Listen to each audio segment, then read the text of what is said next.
It's that time again! It's the Berkey and the Badger Board Game Babble Show. It's going to get wild. It's going to get wacky. It might even get a little zany. We're going to talk about board games and the board game industry. And, you know, we might talk about anything else we want to talk about. Hey, hey, hey! We're live again on the Berkey and Badger Board Game Babble Show. And today we have a special guest with us. We have Sir Gil Hova of Formal Ferret Games. Welcome, Gil, to the show. Hi, everyone. Glad to be here. And my counterpart, Sir Barry. Yes. And my counterpart, Sir Barry of Coughs a Lot. Hello, my good friend, Mr. Kevin Bricklaying Hardsmeyer. Oh, yeah, bricklayer. Yes. Hello, Hello, people. Like Hardsmeyer, but yeah. Yeah, but you work hard, Smire. And that's no smoke. No smoke at all. Actually, that's a good segue of what we've been up to. I've been doing a fireplace for a customer. It was 22 feet tall and built a custom hearth for their fireplace and really wanted it to be a one-of-a-kind work of art. And so we got all this fantastic granite stone where I made this. If you go to my Facebook page, you can see pictures if you like. But anyway, been very busy doing that and very busy getting ready for Gen Con! Woohoo! I didn't know he was going to do that.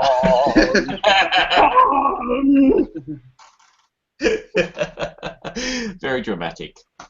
Very. That was awesome. Barry, you're the man. Okay. Yes, I think I'm a man. Yeah. Actually, we had I've been spending a lot of time getting ready to go to Gen Con because there's a couple things that I'll be doing there, and I wanted to invite all of our listeners and anyone that cares to, and I'm sure there's at least one of them because my mom might come, but I will be wearing the King costume for the Board Game Royals at the Arcane Wonder booth. And also, on Friday, we have something really special. Tony Galati, the sales manager of Arcane Wonders, came up and he said they're having the honor of having Sergio Halaban, the designer of Sheriff of Nottingham and many other great games, actually coming to the booth all day Friday to sign games, special promo cards. And so he asked if I would make a reappearance of the good Sheriff of Nottingham. Oh, wow. And so the sheriff will be there. Excellent. Yeah, from Friday from 2 o'clock to 6 o'clock. And anybody that's there, man, please come. I'd love to get to meet you and love to take some pictures with you. And there's some really cool promos. And there's a really cool Royals first player marker that's this cool little crown made from Meeple Realty. It's awesome. Now, Kevin, I got to say about that King outfit, that has affected things now because I have my copy of Royals out on my game shelf, and every time I look at it, I see the King staring out from this box side, and I think, Kevin! Wow, Kevin's on the side of the box. Oh, wait, no, that's the King. The King came first. But maybe you did it. Maybe the King was modeled after you. What is truth? What is reality? Actually, that is reality. When I helped Arcane Wonders last year do the Sheriff of Nottingham, they submitted that artwork. Yep, we're going to ding all day long. Ding, ding, ding. When we submitted that artwork, the artist, Jason Ingalls, actually designed the cover art and the character art in the game after my likeness, which was really that was pretty awesome. So that is no coincidence. No, it was deliberate. It was very deliberate. Very cool. So there's going to be a trilogy of games with your likenesses on them. Hey, Berkey. It is a possibility. Yes. The Beard trilogy. That'll be interesting. Yeah. So, Barry, what have you been up to, my friend? I've not been doing much apart from getting back into doing videos at the moment, which is great. It feels nice to create something again, then share it with people quite quickly. It's not like the music that I do. The music takes a long time to construct, and then when I'm finally happy with the product, I check it out. Whereas a board game reviewer, I'm relatively happy pretty quickly, and I can chuck the videos out, and they're uploaded within about 30 seconds, and that's it. People can look at them immediately, which is great. So yeah, I've been doing lots of videos, and also on the side looking for a job, due to the fact that I need to find a new job. And it's fun. It's fun searching all the job agency in France, because it's all in French, and they use really, the upper echelons of linguistics to explain what their job roles are, and I'm like, what the plums is that? I know what I can do, but what's a kick-a-sniff-noon, da-da-da.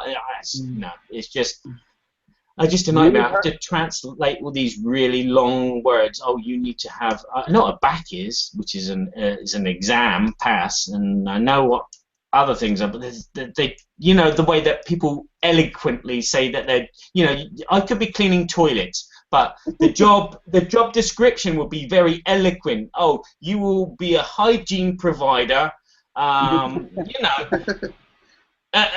But it's reading it in French, these eloquent words constructed into these phrases, and it's anyhow, we're getting way off topic.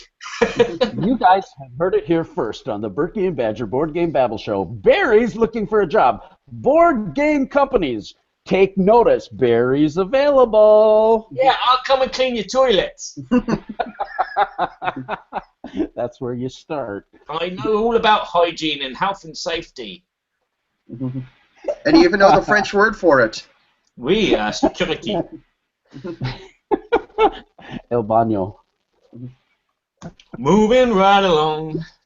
Hey, Gil, it is such a pleasure for you to be here. We're so glad that you're on the show. Thank you for coming on.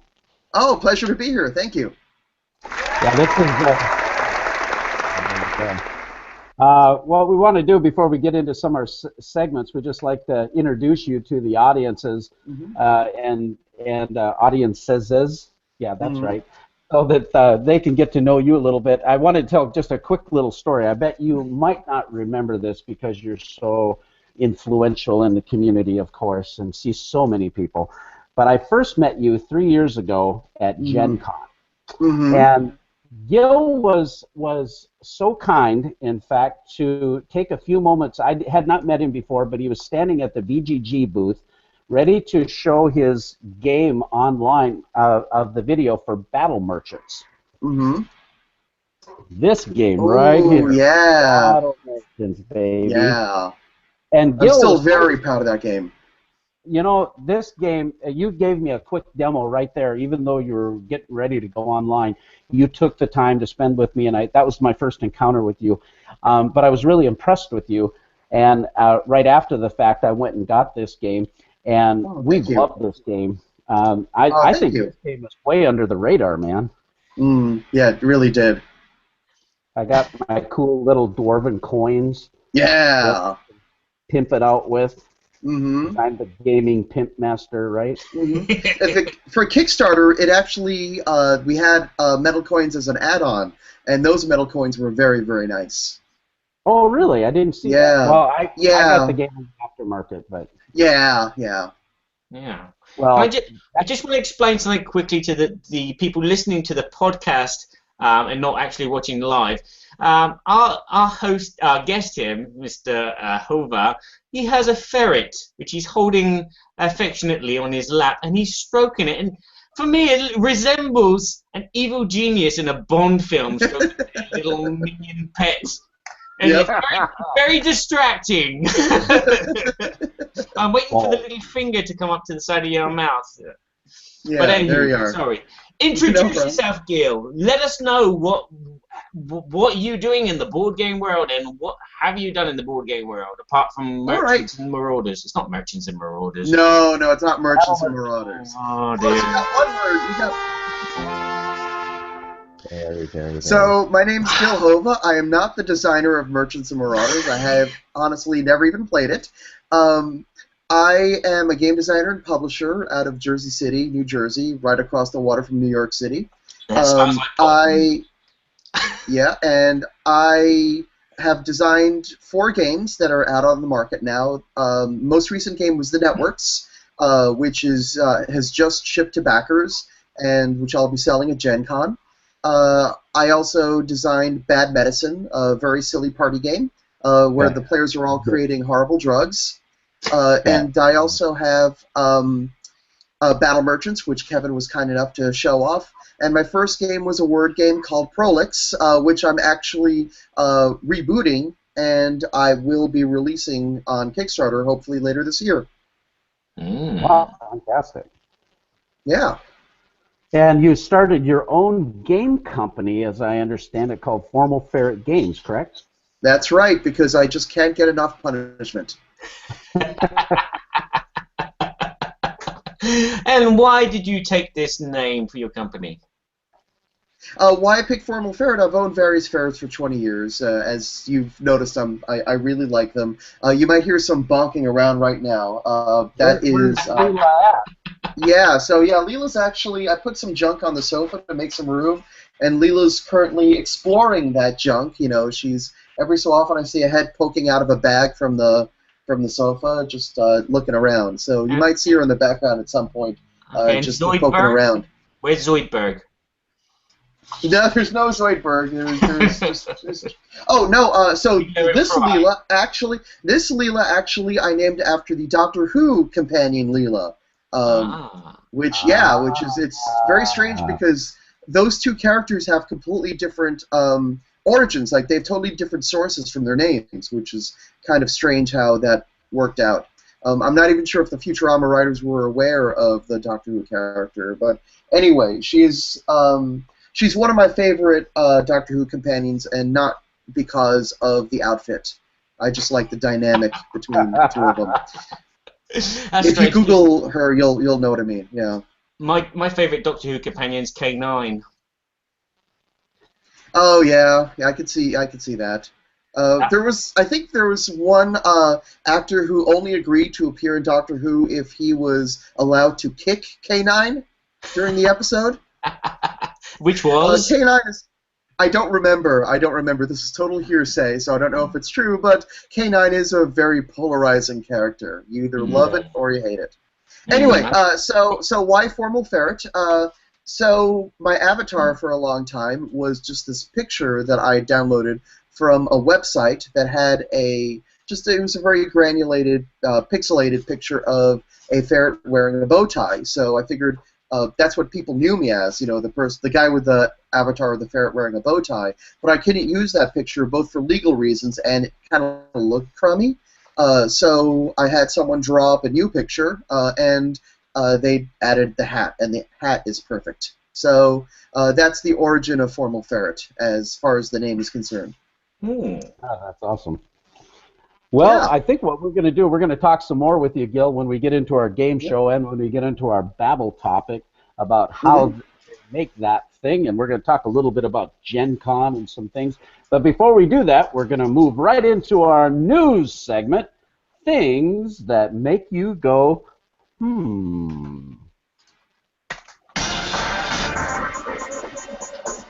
I need to put a graphic up.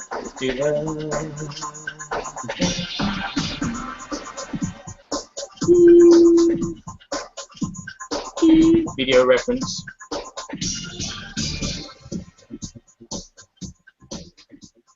Oh, this has got to be one of my best fades ever. Help me, Rhonda! Help me, Rhonda! Help me, Rhonda! Help me, Rhonda! Help me, Rhonda! Help me, Rhonda! Sorry. Go on. What are some things that have been making you go, Okay, sorry, buttons everywhere. Okay, yeah, it's that. What's written on the screen. One of the things that have been making me go is Fantasy Flight have just very recently announced a Mansions of Madness 2nd edition. And this made me go, as well as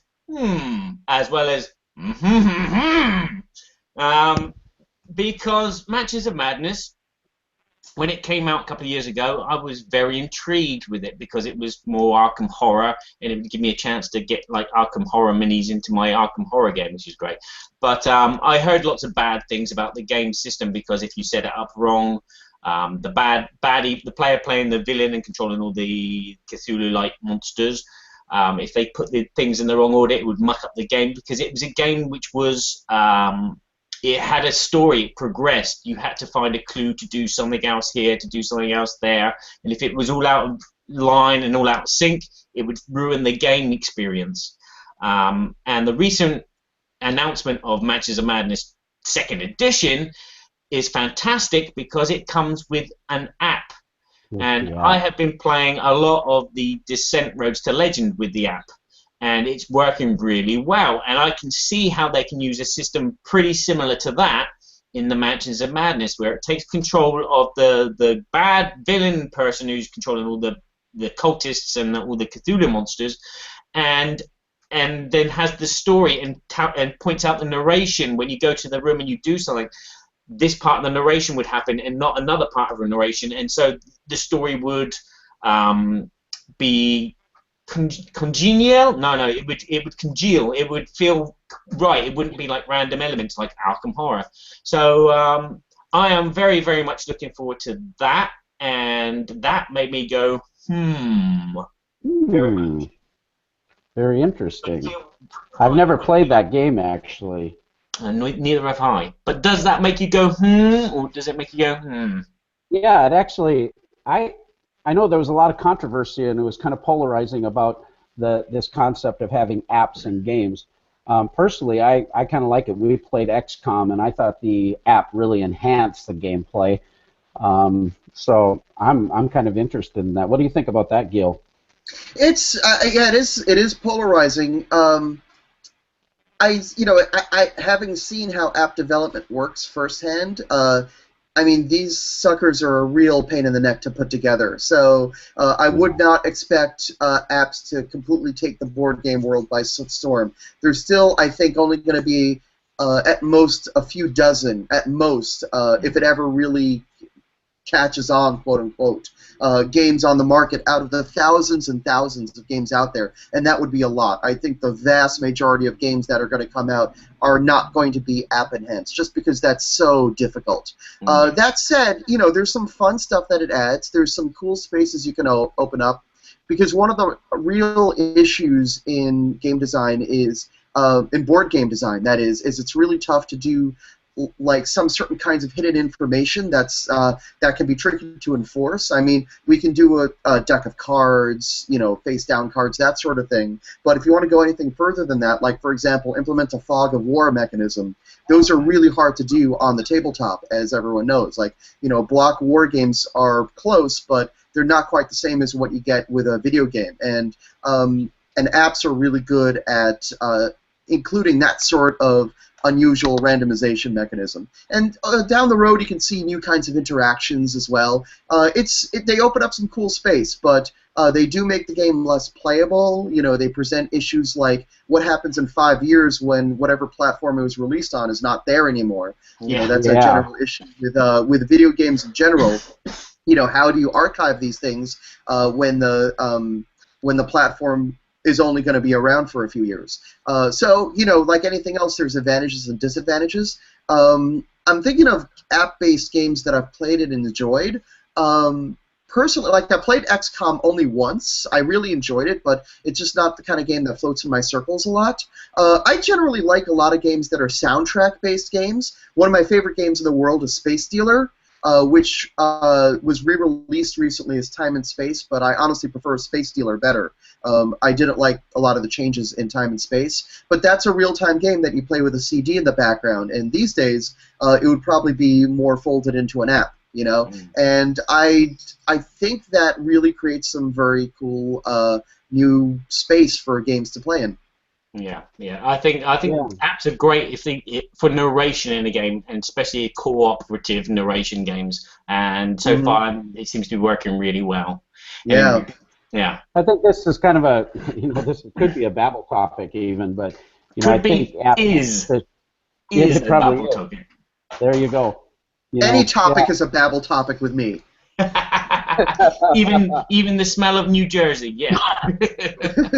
As these guys found out before the show. Yes, popcorn. It smells like popcorn in Jersey. On certain days, on the good days. Hey, I have something that made me go, and this is maybe even a little bit more of a shout-out than it is a things that make me go, but it was something that made me think about this. I met an individual at Origins this year. His name is Nathan Wright, and his mother Tammy, and they've got a game on Kickstarter called Game of Energy.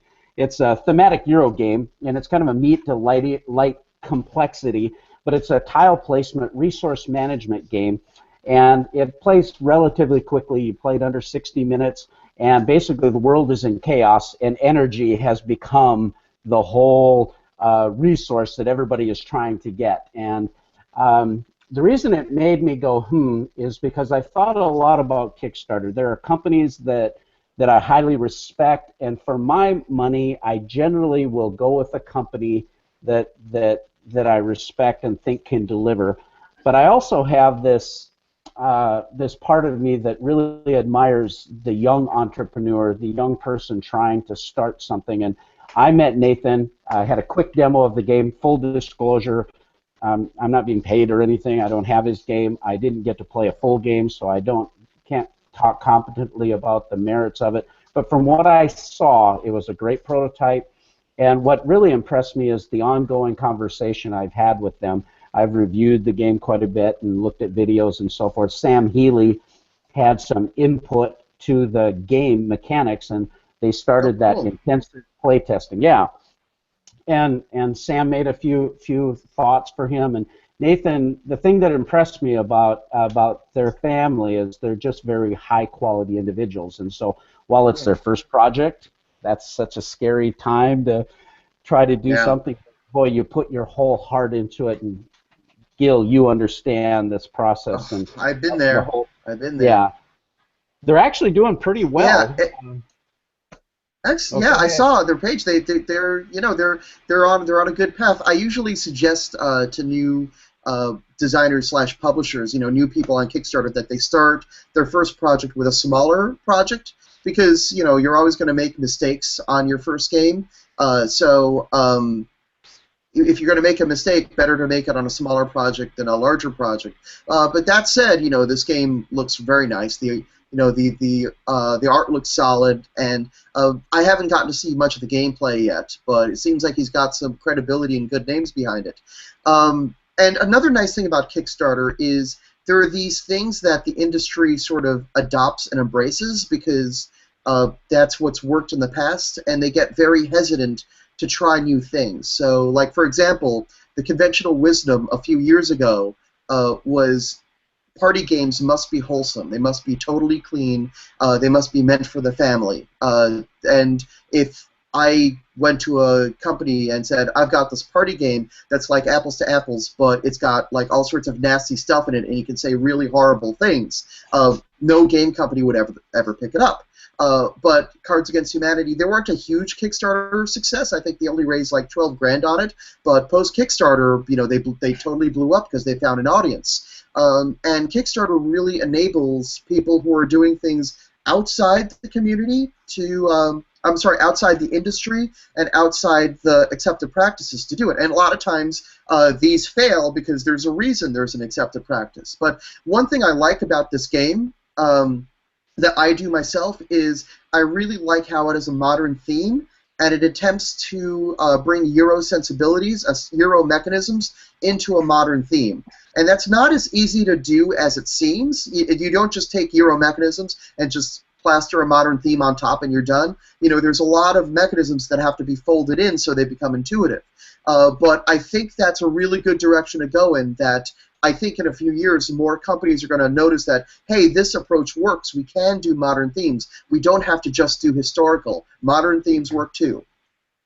Yeah, no, and I think too, I think one of the great thing about conventions is you get to meet so many different people, and for me, sometimes you don't know who these people are that are starting this Kickstarters.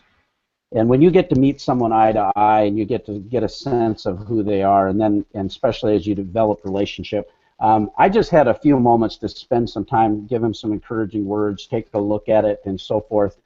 But they went so far as he made this here, their logo, on a 3D printer and painted it. And that's great. Yeah, just as a thank you for giving them some encouragement. And, I don't know. Those kind of character things speak volumes, I think. Yeah, you meet people at conventions, and some of these people will turn into the next big thing. So you never know. I mean, I remember I was at Gen Con a few years ago. I was at the BGG booth, and this weird guy came up to me just as I was about to put Battle Merchants on, and well, you know the rest. Yeah.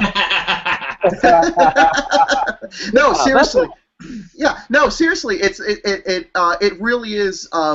Conventions are such a great place to network, on both ends. If you're a fan and you want to meet people who are really super passionate, I mean, take a second and meet some of these people who aren't necessarily big names. But if you see some of these games turn out to be, hey, that seems like a cool idea, and this seems like they've actually realized this cool idea into a cool game. I mean, it might turn out a few years later that person had it right all along. And if you're on the other side, conventions are really so important to be at because you do meet so many people, so many media figures, so many potential fans. Now, I have to stop and do a quick plug, if you don't mind.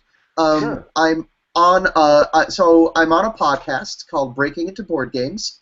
And we talk about tips like this, but we try to go a little deeper. And there's a very important question here now that I'm talking about, going to conventions. A lot of people say you have to go to conventions. Well, there's a problem here because there are some people who aren't in a position to go into conventions, for various reasons, health, money, that sort of thing. And we actually did an episode with Sarah Reed, who co-designed a game called Project Dreamscape. And her convention schedule is limited. She can only go to local conventions for various reasons. And we talked on that episode about, well, what do you do if you have a board game, you want to promote it, you want to network, but you can't go to conventions? So it is possible, to do it, to get into the industry without going to conventions. It's more of an uphill road, but it is possible. But if you can go to conventions, definitely do it. I think that's a really great segue because this is one of the things we want to talk about. I had one quick thing that just in the things that make you go segment, but we want to talk about Gen Con for a few moments. But one of the things that make me go that was just recently in the news, it's big news, is that Asmodee, and which now Z Garcia is coining Asmo-Z, is Asmodee bought out F2Z. And with their recent acquisition of everybody else on the planet, many people have a lot of concerns about this. Gil, quickly, could you tell me what your thoughts are about that?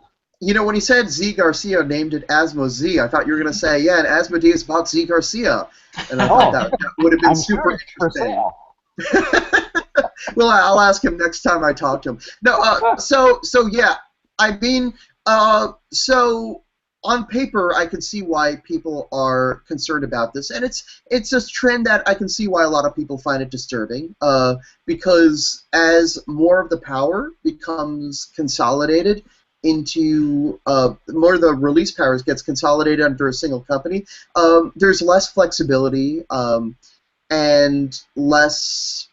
I mean, there might be less opportunity. As some people might see, I'm not sure.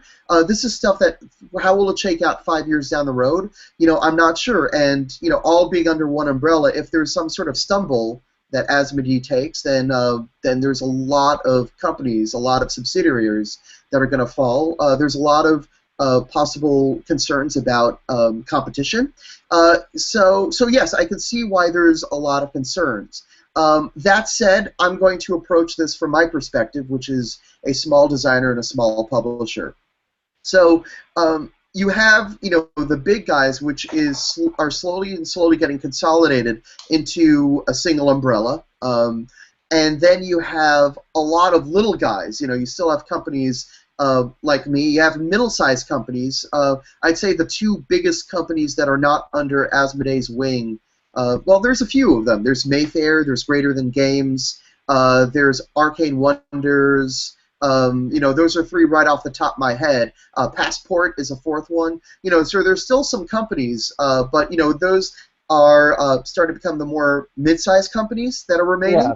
Yeah. That said, there still are a lot of Stronghold, Portal. There's still a lot of companies that are outside the Asmodee umbrella putting stuff out. And then you get to companies like me, smaller companies, and you look at companies like Terra Nova. If any of you have played Terra Nova's games, and they recently entered a partnership agreement with Mr. B, but Terra Nova publishes games like Farspace Foundry and Ophir, and those are both outstanding games. So there's a lot of development and innovation that's being driven from the Kickstarter perspective.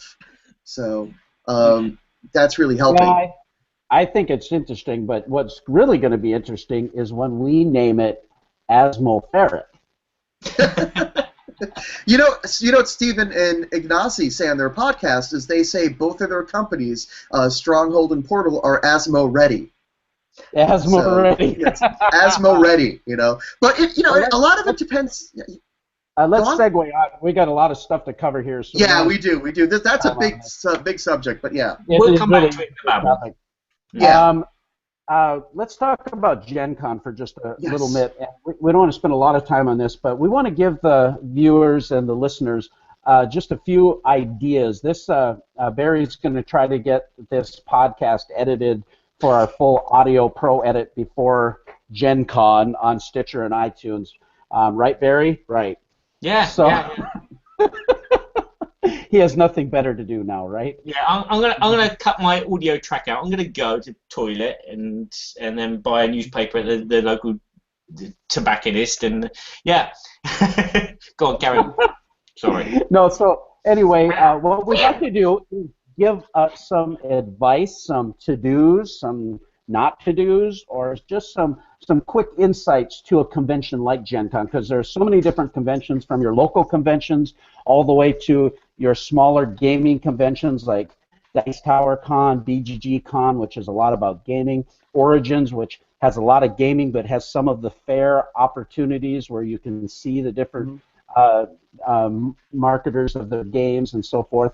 But Gen Con, Essen, these kind of fairs, these are big deals. Tons of people, tons of vendors, and we want to give you some advice on how to navigate all that. First thing I think that is very important to recognize in going to a large convention, it's recognize who you are as a consumer and as a person. If you like fairs, if you like crowds, hey, these kind of conventions are fantastic for you. You'll love it because it's eye candy. It's just one big eye candy. If you're a person who doesn't like crowds, you might want to think about maybe going to some of these smaller conventions versus Gen Con. But that's not taking anything away from Gen Con because it's amazing. Barry, what do you have to contribute to that thought? I've never been to Gen Con. I'm still getting my paper. Sorry, I was reading comments while you were talking. Sorry. Oh, cool. I'm not seeing the comments, but Essen, for instance, when you're going to a large fair like that, are there certain things that you do to handle that kind of a crowd or to fill your schedule, for instance? No, I don't. I go in there open-paged. I might meet a designer or a publisher the day before and arrange with them a time slot to come and demo a game. But that's it. I try to keep my schedule open so I can just float around, and I find it's more fun because again I come from a different perspective as a reviewer, as an entity for the board game world. You're going to bump into people and you're going to start chatting, and you get these little privileges come to you. Whereas someone who's just a board gamer, I'm not going to say an average Joe, all right? I'm not trying to offend anyone, but if your name's Joe, sorry. But No. Plumber Joe. You get different types of people at these conventions, and the people that go in just to play the games, you're going to get different types. You're going to get people that are going to go, right, I want to play this game, this game, this game, this game, this game, this game, this game, this game, this game, this game, this game, and then they run everywhere, and they play, they fight their way to a table. They see a chair, and that's it. That's mine.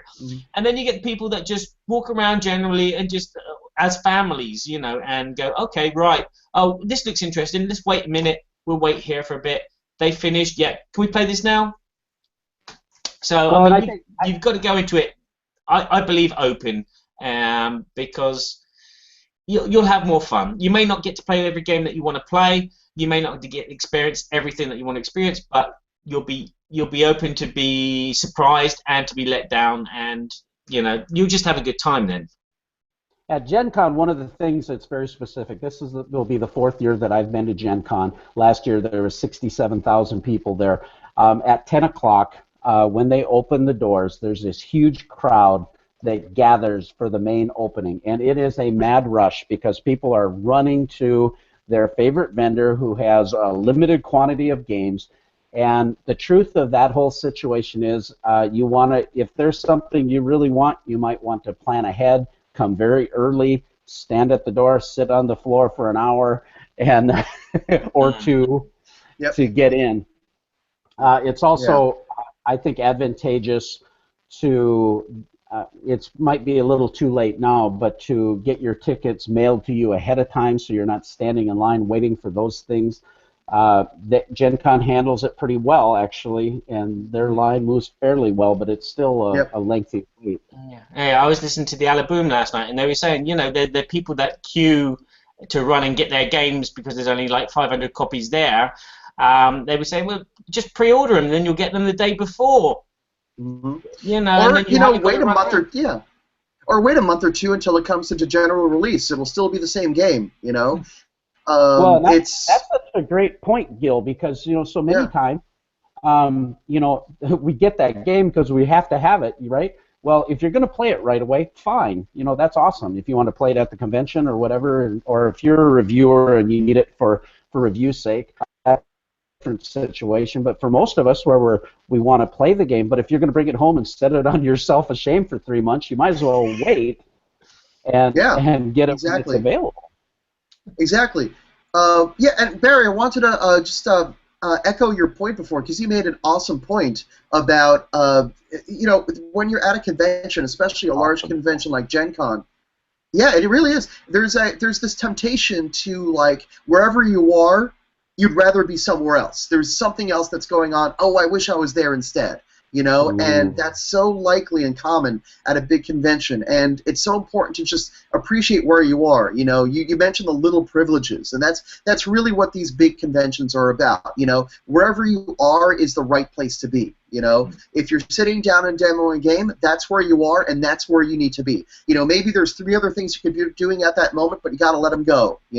Because this is where it's all about.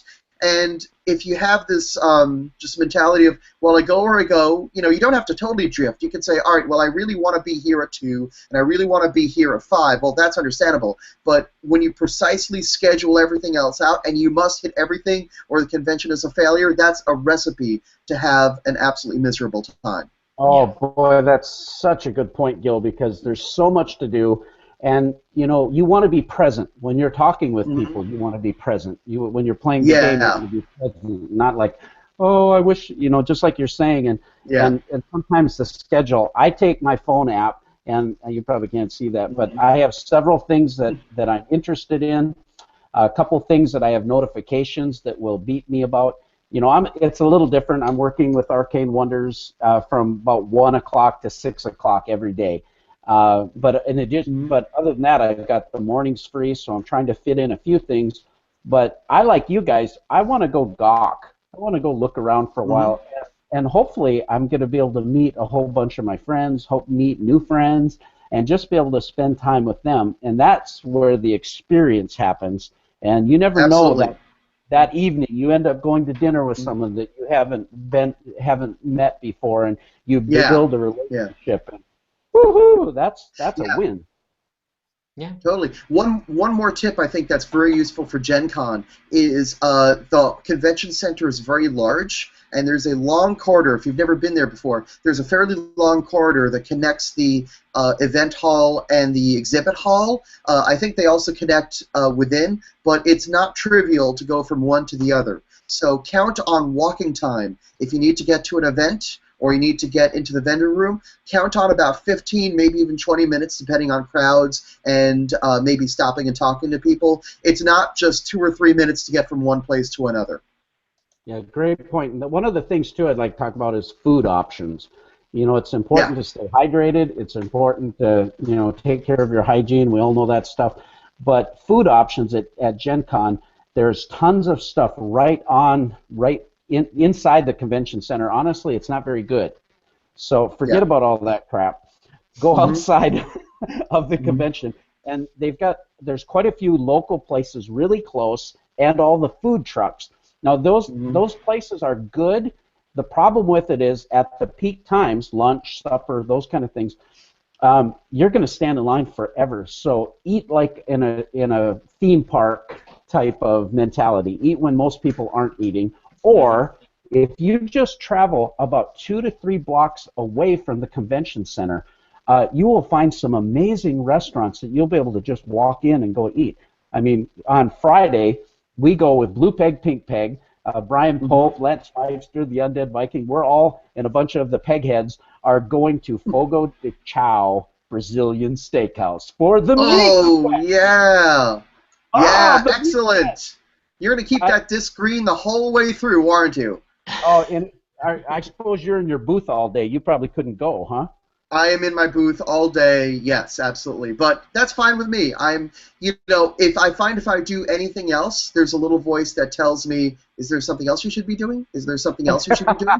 And I really wasn't enjoying conventions until I said, you know what, this is what I should be doing. I'm going to be at my booth for a lot of the day. I'm actually going to be at the First Exposure Playtest Hall for a lot of Thursday and Friday to show Prolix Redux, the new version of my word game Prolix, to playtest that and make sure that all the screws are on tight. But yeah, the food point is good. One thing I like to do is I arrive a day early.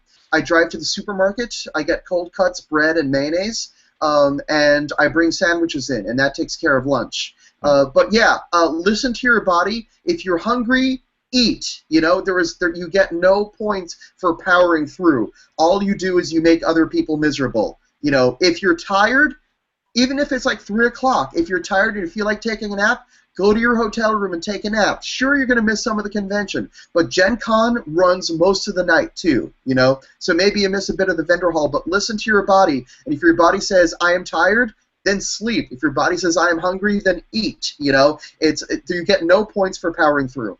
Yeah. I'd like to reiterate what you said. I did the same at Essen. We had a big slap-up breakfast before going. So in Germany, you eat meat and you eat sandwiches and cereal and stuff and toast before you go.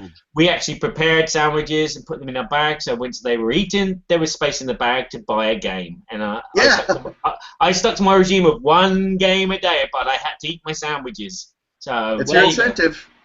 Berkey is known for bringing his Burke's Happy Mouth jerky with him to convention. Uh-oh. So if you see me, I may have a piece of jerky for you. Ta-da! No, he hasn't got one. No, I thought you were going to put it in my pocket. One last thought that I had a few moments ago that has almost left me, but will come back to me in a moment. It's talking about food, isn't it? It puts you off. Well, I think so, yes. I had a really good Kabuki Kid's talking about popcorn, and that really throws me every time. Sorry. When it comes to Gen Con, in the evening time, the main vendor hall, I believe, closes around 5 to 6 o'clock. 6 o'clock, I believe it is. 6 o'clock. Yeah, there are side rooms where you can go to game. I find that when you're in the gaming hall, you generally don't play that many games except a few demos, but even getting into demos was difficult last year because of the crowds. They've expanded, there's more space, But don't forget these side rooms. And then after 6 o'clock, like the Rio Grande room, Stonemeyer Games has a room over at the Marriott Hotel where you can demo all their games. You can sit in there and play games, and they even bring other people's games. So it's wonderful. Yeah. Oh, and have you guys heard about Board Game Geek? There was a group that had to abandon like a 3,500 square foot hotel space. So Board Game Geek moved in, and Board Game Geek will have a hot games room. So, really? Yeah. What hotel is that? Yeah, this is. That is at the. Hold on one second. But yeah, I while I look that up, I can tell you that the Networks is going to be there, but a bunch of other hot games are going to be there. So that's going to be. Look that up real quick, and I'll finish my thought. Yeah, I'm. Yeah. With the evening gaming, they have a game room at Gen Con where you can buy tickets to go in. It's open gaming, and they have a big game library. The first 2 years that we were there, when there were about 40,000 people, we were able to go in there and play pretty much any game we wanted to. The game library isn't the greatest compared to BGG's library or Dice Tower Con's library, but it was okay. But the last 2 years, we've not been able to get in there. You stand in a line for 40 minutes to get in there, and then you have a hard time finding a table. And in fact, sometimes you're having 8 people at one of these little tables, and so just the noise back and forth, it's a little difficult. They're wonderful people who run it. They do a good job of running it, but it's gotten really crowded. So in light of that, I quit buying tickets for that. I mean, do what you want. I'm just giving you my thoughts on it. But we had much more fun gaming by going to these side rooms in these hotels in the evening, like what you're talking about. And if BGG is doing that, that's huge. Yeah, so it's going to be in the Hyatt on the 3rd floor. Oh, the Hyatt, 3rd floor. Yep. That's a nice hotel. Yeah. And yeah, 3,500 square foot, and they already have games from over 40 publishers. Wow. Well, we better move on. We are going to go really long here. We're going to move right on to what game is behind the door with our special guest, Gil Hova. All right. I'm ready for this. I'm not. Barry's got some music for our what game behind the door. There's old Monty Hall. No, that's not it. Oh, no. No, that's not it. Hey. That's it. There we go. No, that ain't it. Yeah, that's enough. Edit.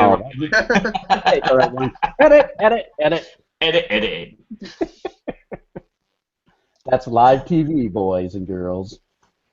Okay. Nothing like live TV. No. Ferret does poo-poo on your shoulder. I should say there's nothing like live TV, not that this is nothing like live TV. Words are hard. Okay, Barry, go ahead and explain our game show here. Okay, well, our game show is in 3 parts. We're going to find out a bit more about Gil here by asking him some questions and posing them and doing some kind of like game show kind of esque ways of doing it. We've got 3 questions. We're going to ask him what's the last game he purchased. We're going to be asking him what is the game that he's most excited about getting, and we're going to be asking what is his current favorite game at this moment in time. The first part then is we're going to do it like 20 questions. We're going to ask 5 questions each, so it's going to be 10 questions, and we're going to try and find out what Gil's last game that he purchased was. That was bad.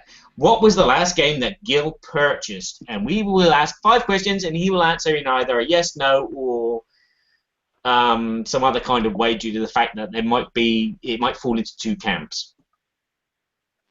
All right.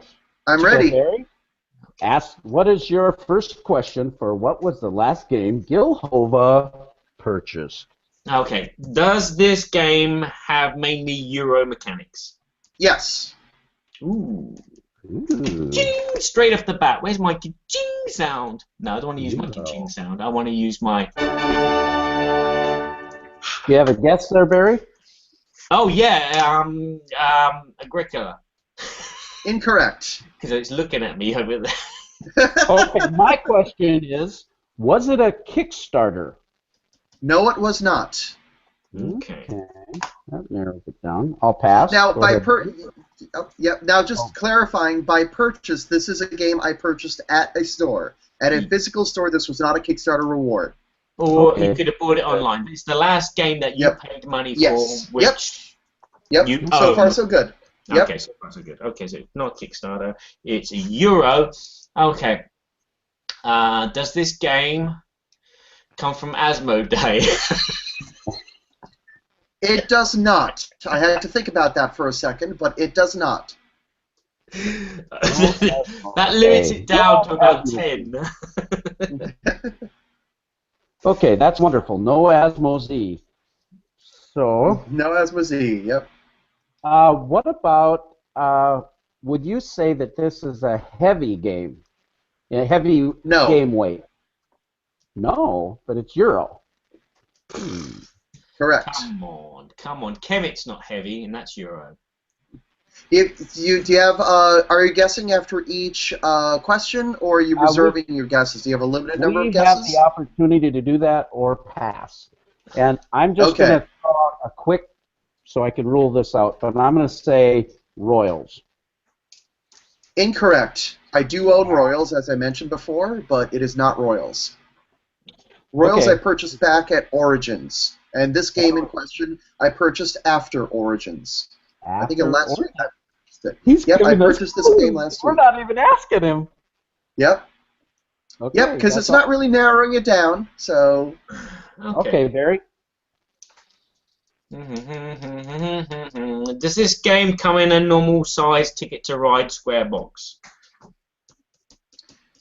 So you're asking if the game comes in a box that is an equivalent size and shape to Ticket to Ride? Yeah. The answer is no, it does not. Okay. Wow, I had an idea. No. I'm gonna go with Kemet. Incorrect, I'm afraid. Okay. Would you consider this a micro game? No, I would not. Okay. And by micro game, I mean like small footprint game. Okay. My definition of micro game is few components, generally 18 cards and a few bits. And under that definition, it is not a micro game. There are more components than that. The footprint of the game is not large. It's not tiny. You can't really play it on like an airplane tray table, for example. But it is not as big. Actually, it is, come to think of it, it is significant enough to say that the game does not have a small footprint. Okay, I'm going to make a guess, and I'm going to say Tiny Epic Galaxies. Sorry, not correct. I actually have never played any of the Tiny Epic games. I really want to. I just have had the chance. I'd love to. I've heard great things about them. I've heard Galaxies is wonderful. I've heard they're all wonderful. Tiny Epic Western is awesome, too. Okay, Barry, go ahead. Okay. Fourth question. I'm going to say, is this Euro game a trading Euro game? It is not. Okay. No trading. It's a good question, Barry. I'm going to say Munchkin. No. No, I'm going to pass. Okay. So the box size has got me kind of in a conundrum here. Yeah, so it's going to be smaller than a normal Ticket to Ride box. Did you buy your own game networks? Is that your question? No. No tricky here.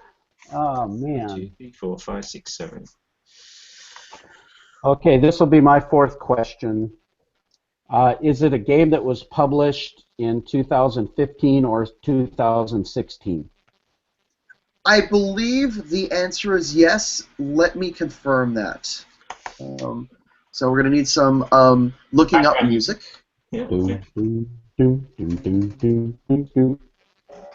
The date of the game, or at least the year of release, is 2014, so earlier. And that is a clue.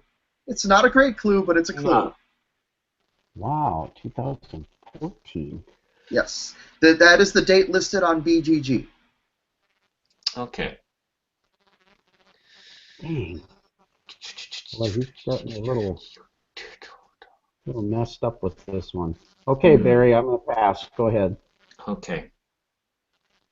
Does this game come... Is this game's theme in space? No, it is not. Oh. There goes that shot. Shot in the dark. Shot in the dark. You're to blame. 2014. A bad name. I can't think of any small Euro games which are not trading. Unless, no. We made this game too hard. Resistance. No, it is not. Splendor. It is not Splendor either. Thanks, Philip. What did Philip say? He's put Splendor. We need help. Oh, man. Okay, I'm going to say, let me ask you this. Is this a game by Z-Man Games? It is not. Dang. It's a bad question. I know it narrows it out. But, yeah, that does narrow it down. Yeah, if it's not Asmodee, then it's. I have a feeling that Gil, being the guru here, likes games that are maybe a little off the radar. Yeah. This game is not off the radar. I am pretty sure you have heard of this game. It is by a company that we have mentioned earlier in this broadcast, and it is by a noted designer. Ooh. Boy. Are you on your final questions now? That's the last question I have. Is so. Okay. Okay, I'm gonna say Defenders of the Last Stand. No, that's massive. Unfortunately, no. That's a massive game. Well, that. Oh yeah, you're right. That was stupid. Okay, I'm gonna say Marvel Dice Masters. Nope, not Marvel Dice Masters. Okay, you've stumped us. Okay, tell us what interesting that you never asked. Is this a two-player game? And the answer is yes, it is a two-player game.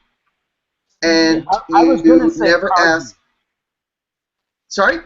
I was gonna say Targi. No, it's not Targi.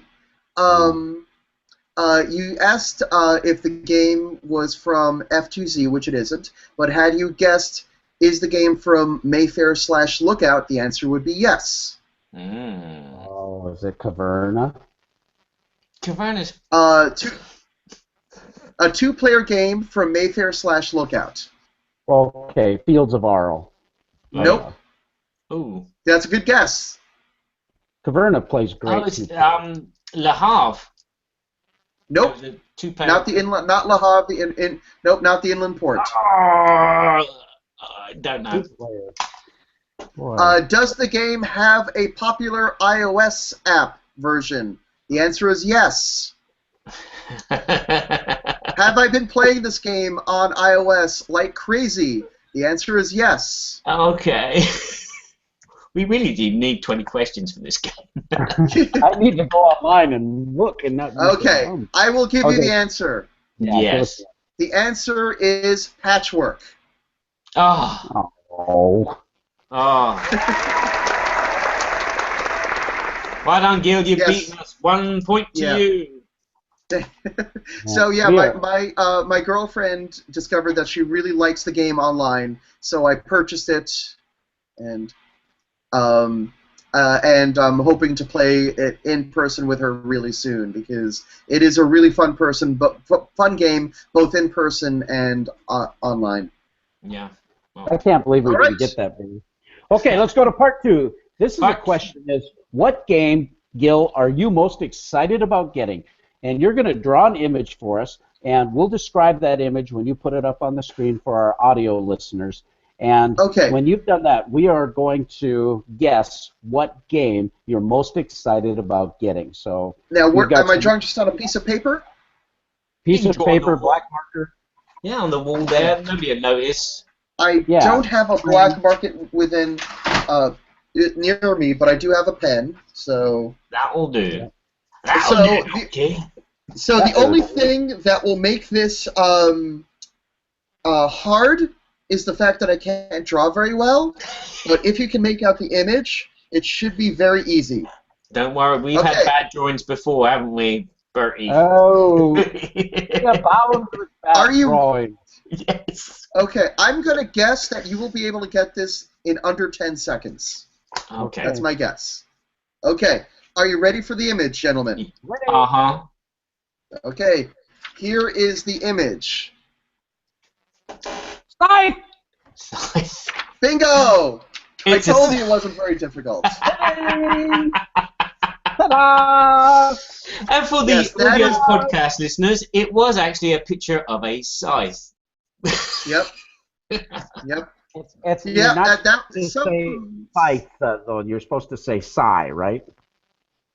Yeah, apparently that's what the rules say, but I'm totally fine saying scythe. So yeah, I'm very excited about getting that game. I played it a couple of weeks ago, and I enjoyed the heck out of it. I've actually never played Kemet, but I'm very excited about Scythe. Oh, I'm very much a low interaction Eurogamer, but Scythe, the conflict is just enough to make it interesting, but not like devastating. So I really enjoyed it. Cool. Oh. So we got our copy. You can see up there. And we played it 2 times already. Definitely. Wonderful. Yes. Wonderful. Barry? Okay. Barry, I think you played it with your daughter even, right? Yes. We'll talk about that later. We'll talk about it later. Okay, so the third question is, Gil, what is your current favorite game? The one that you're playing the most, dreaming about while you're working, taking it to bed at night, caressing it gently. And what what we're going to do is you're going to give us 5 one-word clues, and after each one we get a guess. The goal is for you to, of course, to stump us, but you can't use a word from the title of the game or the game designer. And then if we don't get it after the 5 clues, then you can give us a phrase. I'm going to say that if you don't get this within the first 2 clues, I'm going to predict that you won't get it. Okay. All right, ready? I thought you were going to say you're going to predict that we're idiots. Yeah. No, you're not idiots. You know, this game is not as obvious as the other 2. I will say that. Okay?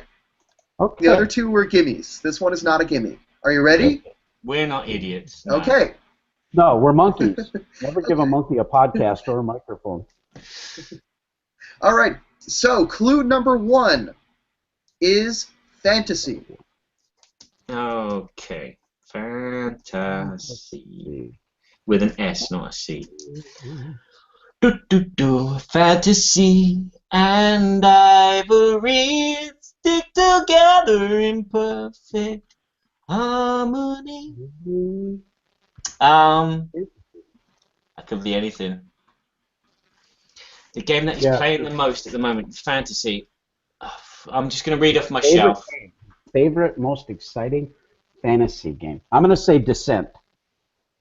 Incorrect, unfortunately. Good guess. Okay. You have a guess, Barry? Yeah, I'm going to say Hero Quest.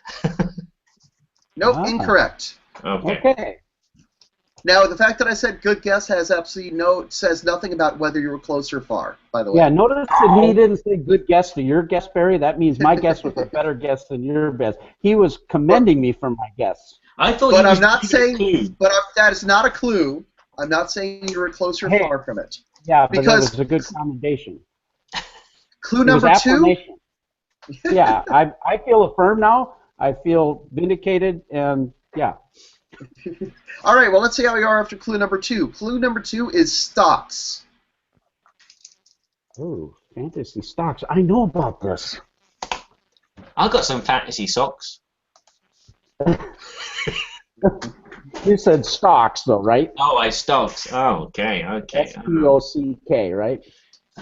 S-T-O-C-K, yep. You got stocks in fantasy. Well, Barry, there's this new game that basically it's a stock market game, but it's set in a fantasy realm, but I can't remember the name of it. I know a couple, but I don't think that there was one that I know which is on was the Game Crafter, but I don't think it was that. Game with stocks. I'm thinking, yeah. I'm searching. It's funny. The words are going from my mind. Do we have? I wish the answer was that. It is not. As much as I wish the answer was. In there, so I love that. Yeah, there are no stocks in Battle Merchants. No, but there's kind of a yeah. Okay. But there, yeah. I'm gonna go with you Eclipse. got something, Barry? Eclipse. Not correct, unfortunately. Okay. Which isn't really fantasy. Okay, ready for clue number 3? Number 3. Clue number 3 is potions. Ooh. Alchemist. Nope. I'm going to say Alchemist. Nope. No, it's that new game I'm thinking about, and I can't remember the name of it. I say Alchemist, and you say Alchemist. I say tomato, Well, no. You say tomato. One of you said alchemists, plural, and the other said alchemist, singular, and those are two different games.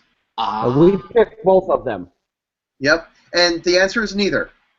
Well, the game I'm thinking about, and I don't know the name of it, but it's designed by Eric Lang, I think, and another guy. Well, look it up. It's published by a company, too, and I can't remember that company. Oh, no. Well, most games are published by companies. and it comes in a box. I think it comes in a box. And it has cardboard, I know that. Okay, number 4. All right, clue number 4. Clue number 4 is transparent. Ooh, this could be different. Ooh, I'm going to say Mystic Veil. That is a great guess. It is incorrect, but that as soon as I said More transparent, I said he's Gil Hova. Gil Hova approved my. It's a great guess. It's a great guess. I'm so happy. Ah. There was a game with clear cards, weren't there? Transparent cards. Yeah, that's Mystic Veil. But there's another one. Yeah. Okay. Right. Gloom. Yeah, and Imagine, and no, I'm gonna pass. All the people. Okay, so clue number 5 is spells.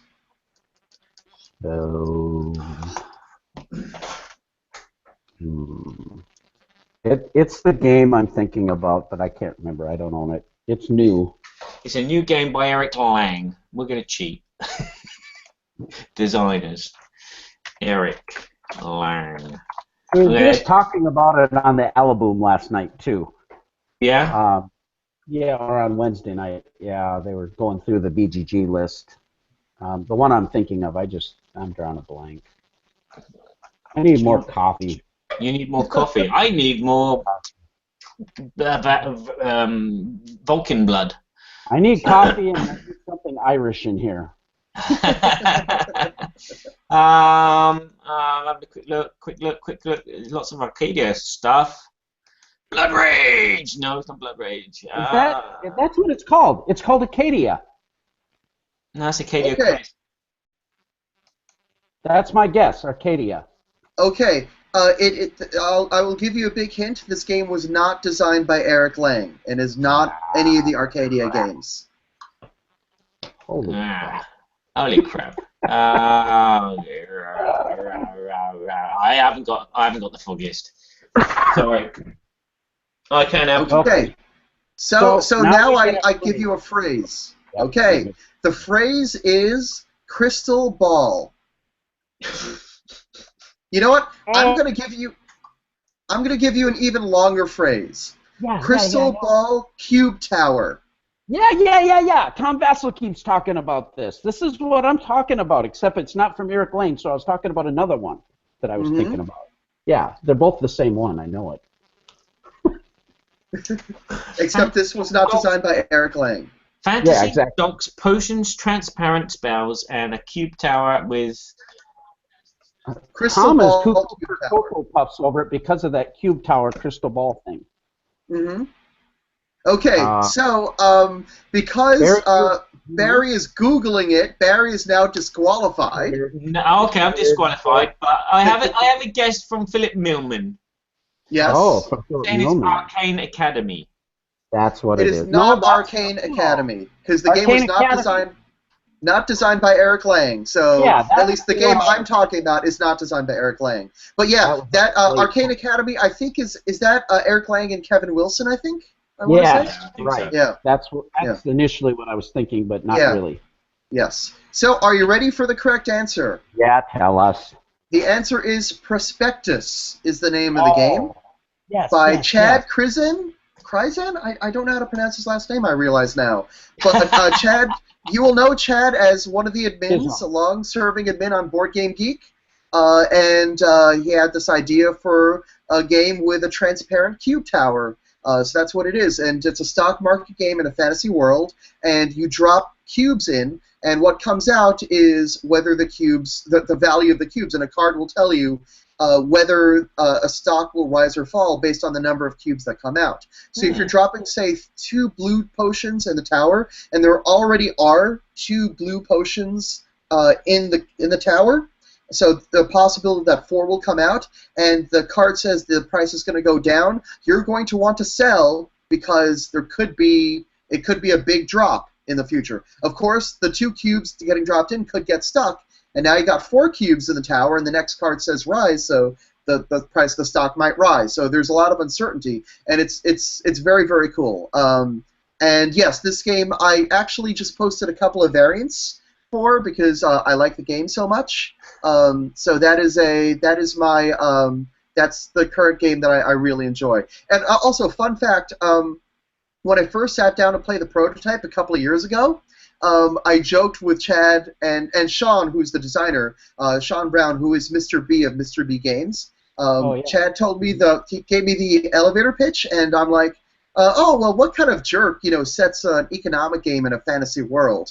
And they totally didn't get the joke because they hadn't heard of Battle Merchants. I felt really bad about that. That's funny. Well, there you go. Gil Hova beat us at our own game, so congratulations to Gil. Thank you. Yeah, well done. Thank you. Prospectus, right? Prospectus is the name of the game. Highly recommended. Is that going to be available at Gen Con? Yes, I believe it is. Sean was selling copies of Origins, and I think it's going to be available at. You know what? Let me check the BGG preview because we're living in the future. We have all this information. Is that going to be at the Mr. B Games booth then? Yes, if it's there, I'd imagine it would be, but I'm going to look that up. I'm getting some pretty slow browser times right now, but I think that's because Google Hangouts is taking. Between Google Hangouts and my Audition that's recording all this right now. That's taking a lot of cycles. Ooh, fancy. I do edit podcasts. So that is that's my tool of the trade. Which ones do you edit, by the way? There's obviously my podcast, which is or the podcast that I'm on, which is Breaking Into Board Games. But I also edit Board Games Insider. That's what I'm going to do once I'm done here, is I'm going to edit the latest episode of Board Games Insider. That's an outstanding podcast with Stephen Bonacore and Ignacy Trevsik of Portal Games. Mm-hmm. And I also help out on Ludology. I don't edit it. Jeff edits it. But I do master it. And that helps the volume levels from going up and down like they used to. If you were a long-time listener of the show, you'd remember, Eric's voice going in and out and in and out. My browser is currently going crazy, so that's okay. That's okay. We can move on. Let's move on. But I would say swing by the Mr. B booth. Chances are he will have Prospectus for sale. Awesome. Well, that's a great recommendation. Thanks for the great show there. You did a great job, and thank you so much for affirming my game show prowess, which is not very good. They were good We're gonna guesses. move I didn't say they were accurate guesses. I just said they were good guesses. I'll take anything I can get, man. We're going to move on to our segment, the good, the not so bad, and the ugly.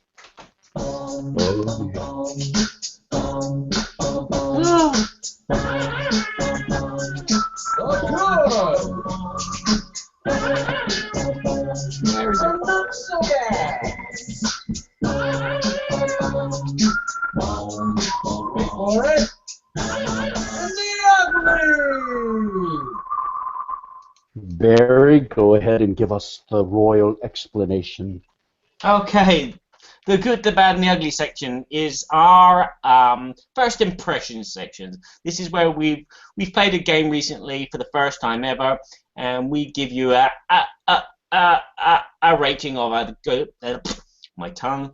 We give you either we give you either a rating of good, bad, or ugly. A good game is a game that we'd love to come back to and maybe even buy directly and put into our collection. A bad game is a game that after we've played it, we're not too sure. It's a not so bad game. We would play it again if it was offered to us, but if it was never offered to us again, we wouldn't forget it, but it would be in the background of our minds.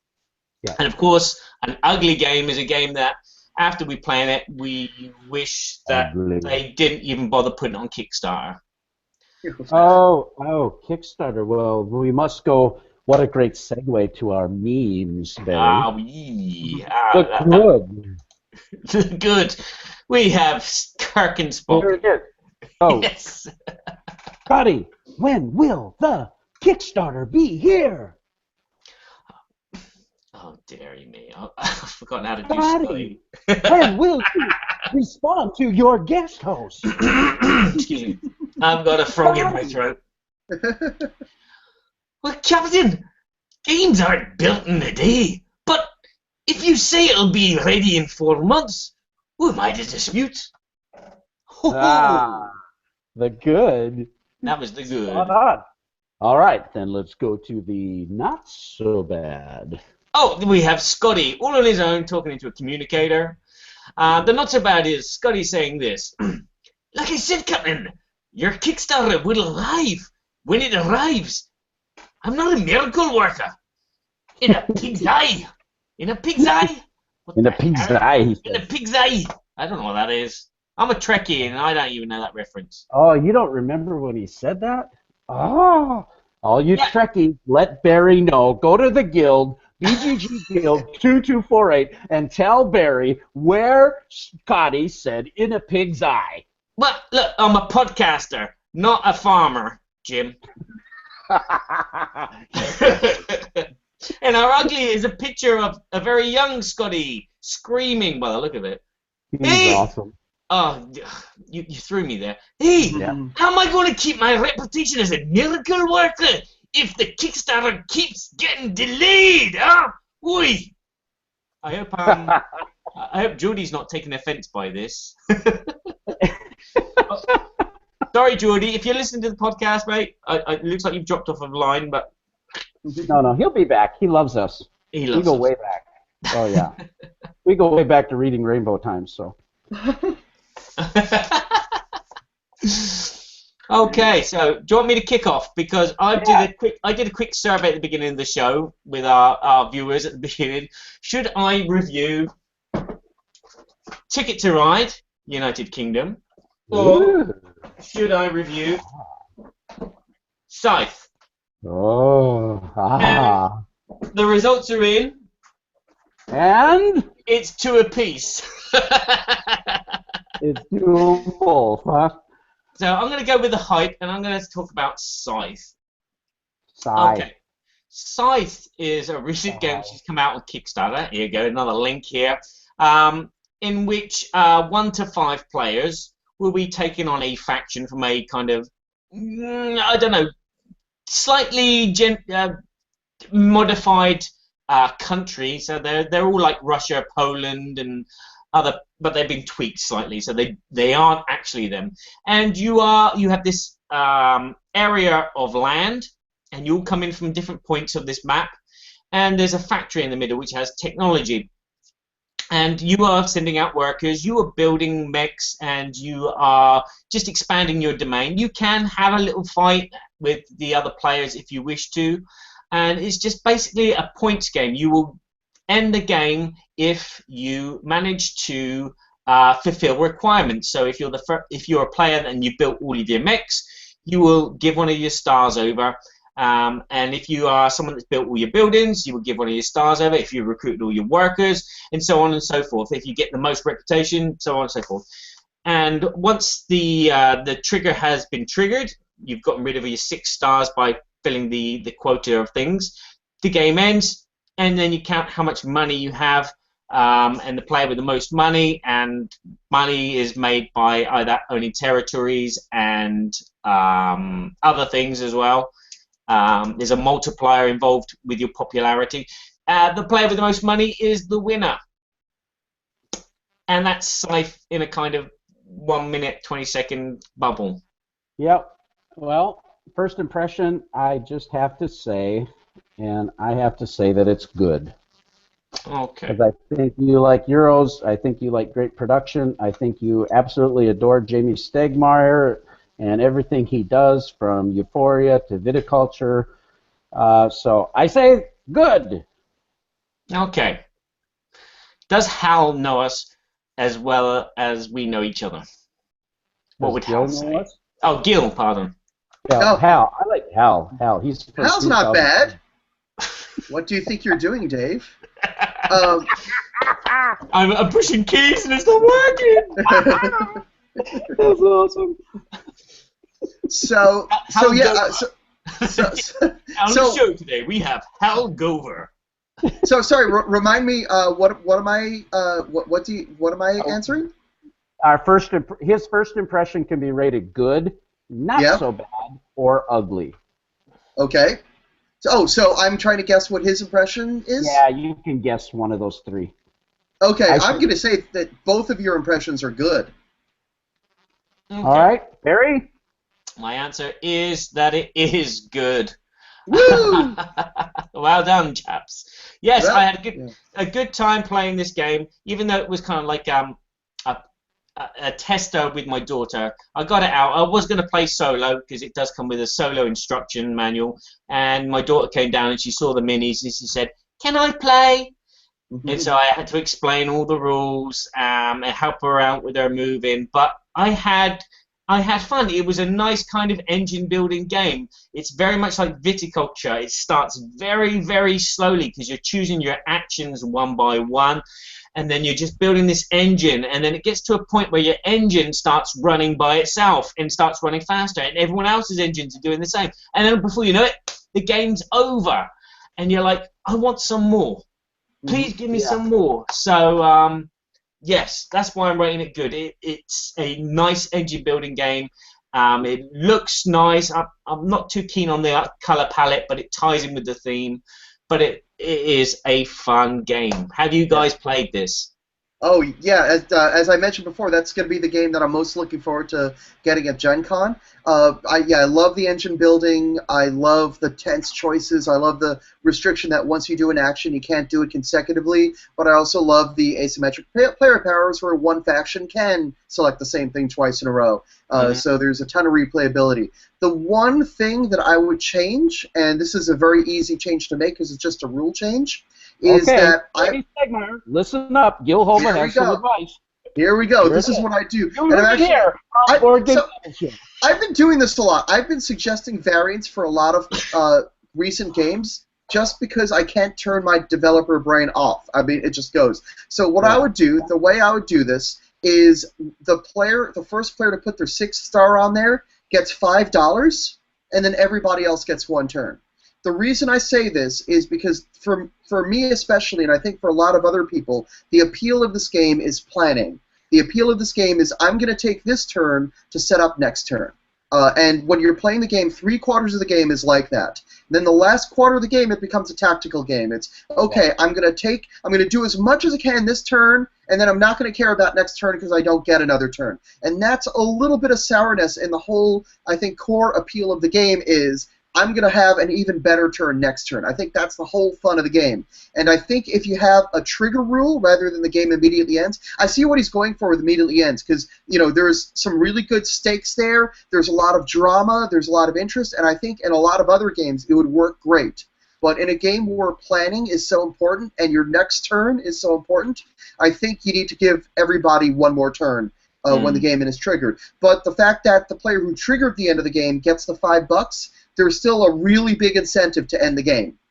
Yeah, because you could hold back to try and mount your popularity, which would then give you better multipliers on your terrain and resources at the end of the game as well. So. Yep. And $5 is a little more than what you would get from placing the extra achievement anyway, because you're gonna get between I think $3 and $5 per star. So getting that down, maybe somebody else gets their 6 star, but you've got the $5 that they don't. Well, I think that's one of the things in these type of games that always just leave me just slightly unsatisfied. Both of those games that I played had that exact same thing. I was ready to do it, but I couldn't get to my turn. And I know that's a game mechanism. I understand. However, if there was enough incentive to balance that you actually do something good by finishing and triggering, so you can still somewhat analyze that, and yet everybody else still gets that feeling of achievement and being clever. It adds tension to it, which I think is really positive. But I'm right on line with both of you guys. This is such a cool game. It's less adversarial than what it looks like when it's set up on the table. Absolutely. There's more combat than you realize, but all of a sudden, towards the end of the game, that combat element starts to evolve because you're getting your mechs, you're able to go into different places to achieve territories or whatever your special ability is. And what a production! Are you kidding me?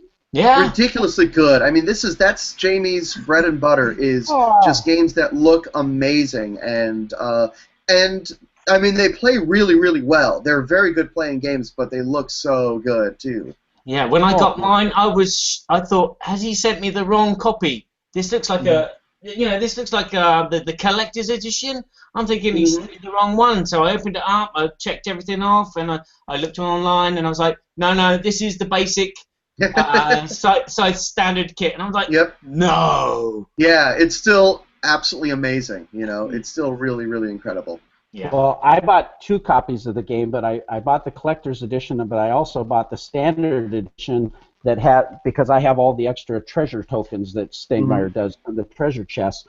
But I got that extra map where you put that sideways, flip the board over, and then the footprint becomes this huge footprint that gives you that epic, like, we are in for a game. And I don't know, to me, that always adds excitement. Yeah, if you've got a big enough table, absolutely. And it's somewhat more practical also because there could be situations where you get a ton of resources on a hex, and that bigger map can more easily accommodate those. But either way, it is just a gem of a game, both in gameplay and appearance. Yeah, this is, I think, will be a great game, Barry, for you and I to do on the Knights of Babylon sometime once we both get to play it a little more. Yeah. I've been playing a game from Academy Games. Mare Nostrum, Empires.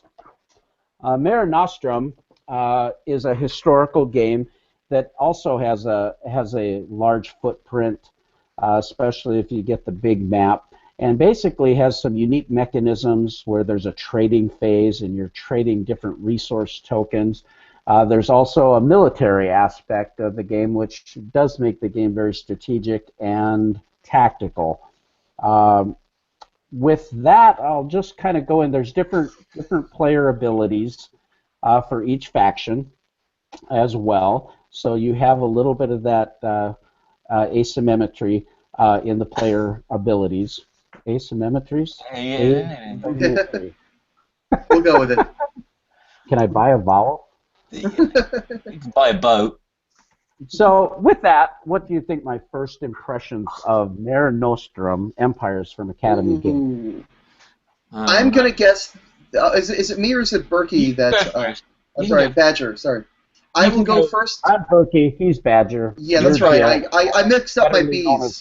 That's all right, I mixed up my H and my G. Hill. Ellie, Hill. No, not Hill, Hal. Hal.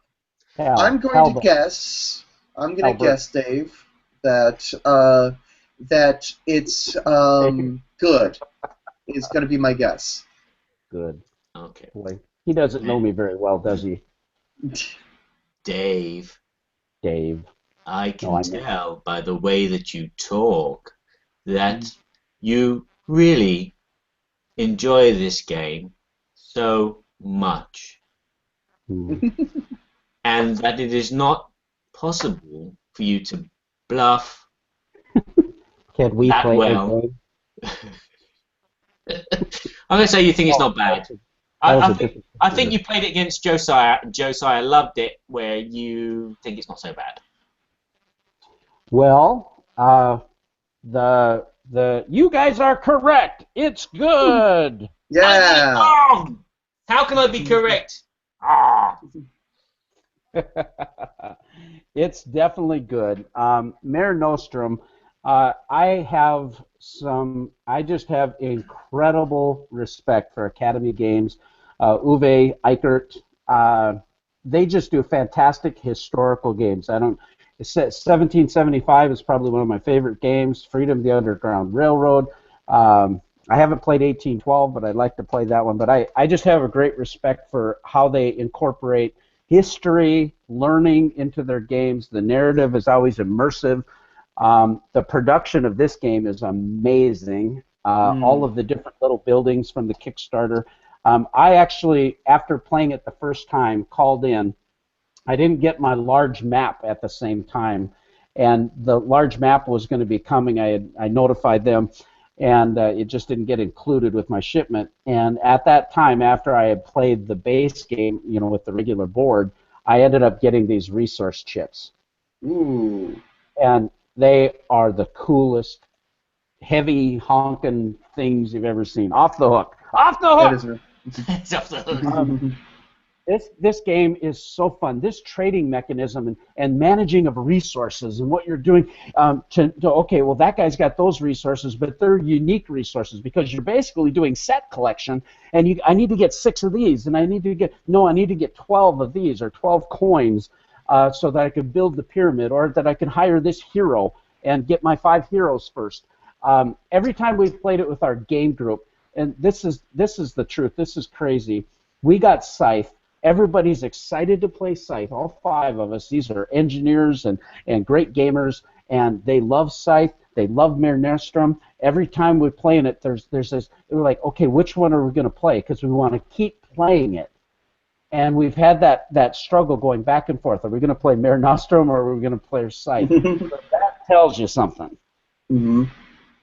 I love this game. I think the more you play the game, the more you start to understand some of the strategies with the military tactics. That becomes a huge deal. And when you're first learning the game, you're focused a little bit more on this really cool trading mechanism where everybody's putting these trading bits out. Really, really cool. So it's good. So Barry, do you want to talk about Ticket to Ride England? No, I think we should move on to the Babble. I'll save that for another day. Okay, let's do that. We're going to move on to our topic of the day with our guest, Hal 9000. Hal Hova. Gil 9000. Gil 9000. Don't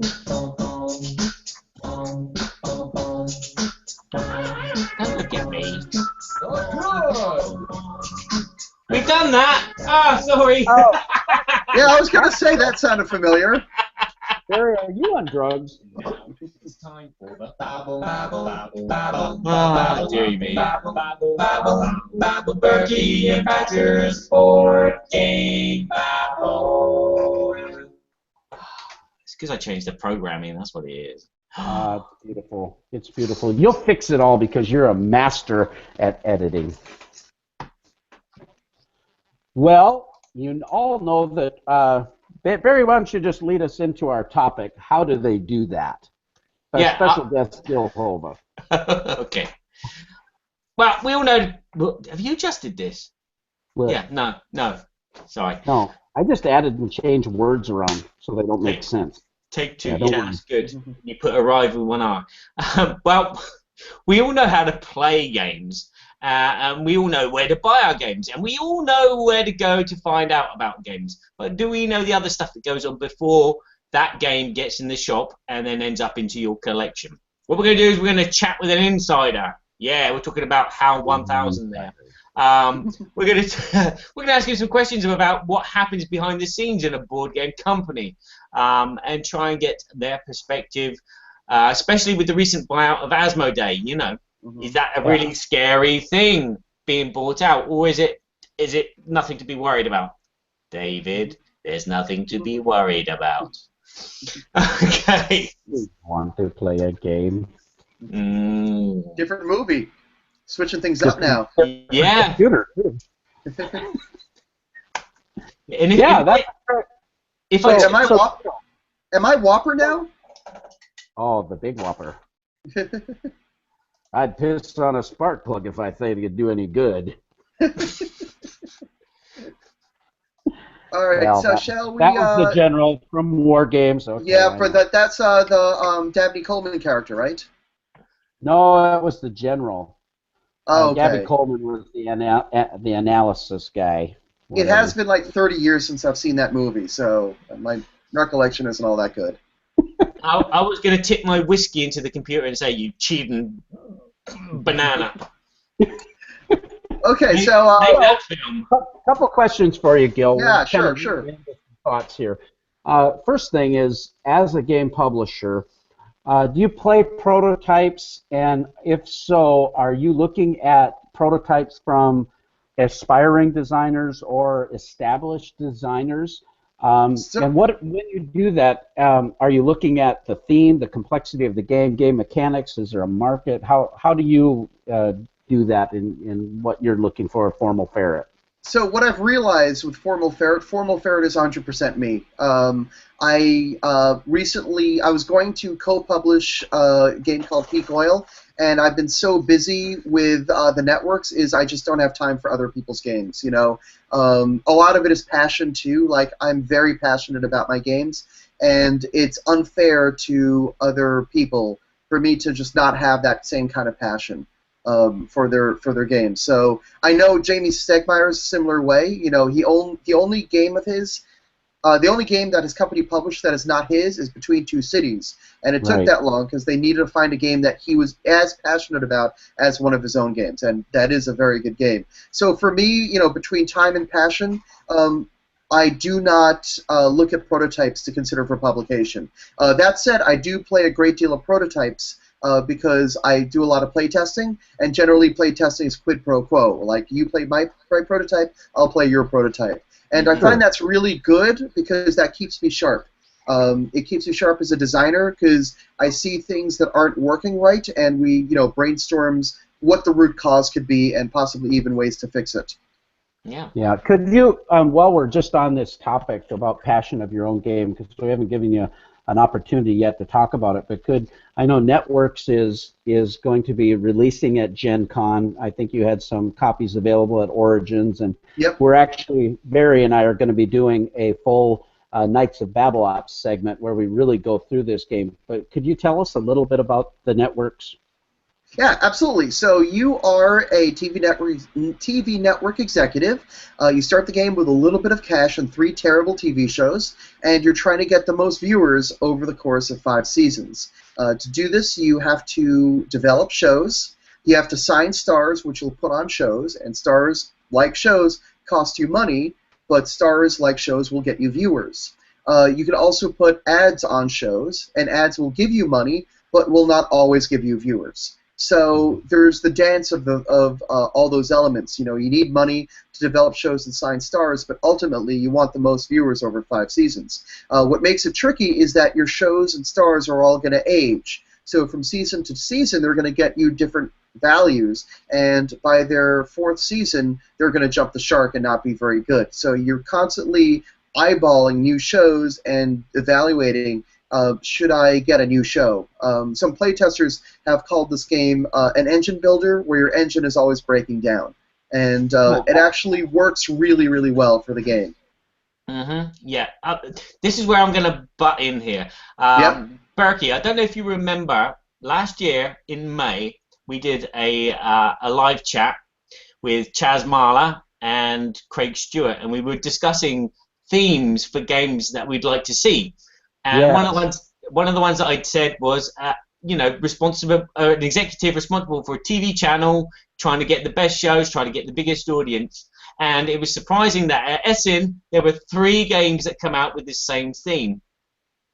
There was it at Essen last year?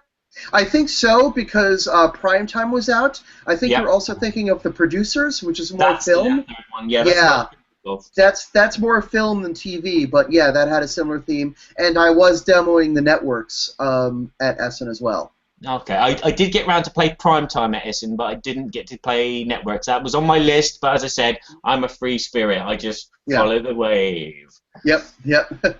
So, yeah. Well, I think I just think you did a nice job with Networks. We'll talk more about it. Thank the you. things you like about it, but I love the artwork. It's got this comedic feel, and it gave me just a little hint of this old Reiner Knizia game, Dream Factory. Yep.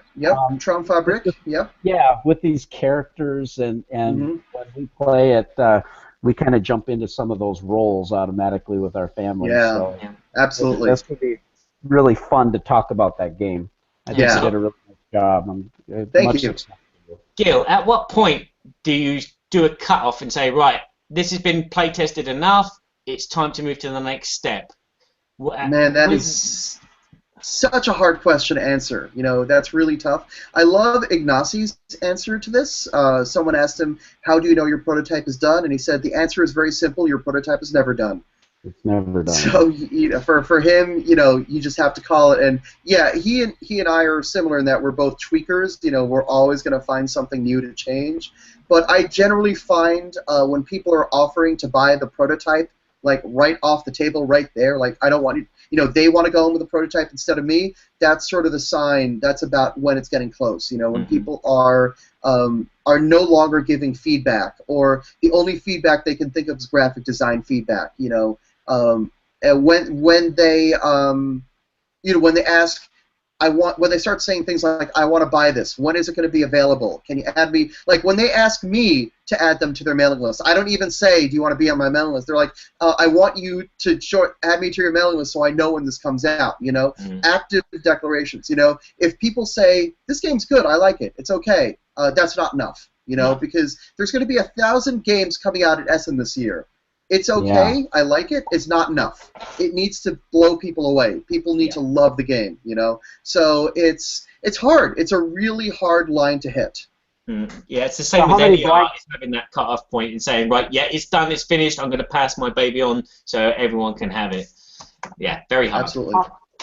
So when you're going through this playtesting phase and you're getting blind playtesters and a lot of different people, how much does timing of the market play into it when you want that game released and you know how long it's going to take to produce?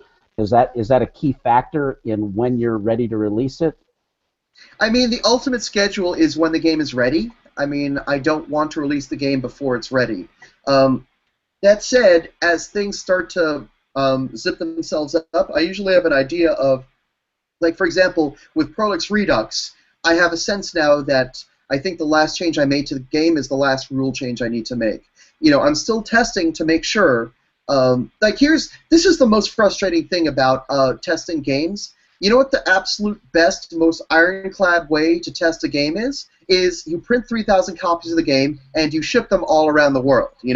Of course, that's called distribution. So that is not a good way to test the game, and yet it is the best way to test the game. And people, will play a game, they'll find something wrong, and they'll fume. How come this wasn't tested? And the answer was, well, it was tested, but it was only tested dozens of times, or only tested hundreds of times instead of thousands of times. It's it's really hard to come up with all the corner cases, all the play styles. You know, that can be very difficult. You know, I've recently made the transition from playtesting. Not recently, no. It's been like 2 years, I'd say. Like 2 years ago, I was testing like a few times every month, and I've now made the switch over to playtesting a few times every week. And it's very much a lifestyle change. Like that change means I need to see myself as someone who works in games first and foremost. Whereas in the past, I was viewed myself as a hobbyist game designer. Now I'm all in. You know, so yeah. But getting back to your question, you know, with all that rampant testing, I have more opportunities to say, okay, I'll try this, I'll try that, and at some point, people are like Prolix Redux. I had someone just throw me a $20 bill, you know, and be like, okay, I want to buy this right now. And that's your sign that, okay, this game's really close. So I think the game's done. Everyone I showed to adores the game, you know. Whereas with the old Prolix, they're like, wow, this is cool, I really like this. The new Prolix, they want to buy it right away. And same with the networks, you know, for a long time people were like, okay, this is good, I like it. And then when I put in the genre bonuses, that was the turning point that people were like, okay, I want to buy this right now. So that's really, that for me is sort of the signal that this game's close to done. Yeah, you know, I'm curious about. I know you use Kickstarter, and I'd like to ask you your thoughts about why you do that. But one of the questions related to why you use Kickstarter is how important is it for you to know what your production schedule is going to be, so that the Kickstarter. I mean, in our memes, we made fun of Kickstarters not delivering on time. And there's all kinds of factors, we understand that. But how important is that to get that delivery time prior to the major convention marketing schedule so that you can get the buzz that you want out there for distribution? Oh, it's so huge. And there's always going to be delays because, I mean, first off, there's Chinese New Year, you know? Whereas, so like the networks, I thought I scheduled around it and it seemed fine. And then it turns out that we had an issue with the wood. The plant took a while to get to the game, to work through the queue to get to the game. And then when they did, we had a little issue with the wood bits for the proof copy. So I had to go back, and that was a few extra weeks. So the game wound up shipping a month late, which, you know, in Kickstarter time is not terrible. But, you know, it's not on time, so I want to be one of those few Kickstarter companies that does deliver on time. But it's really hard, you know, because you look at the production schedule, you plan everything out, and then you add a month or two, you know, because there's always going to be those unexpected delays. And that's even if you know about things like Chinese New Year and holidays, and maybe there's a port strike that you don't know about. I got very lucky. It looked like Canada Post was going to go on strike, and that strike got averted. So Canadian backers are receiving their games this week.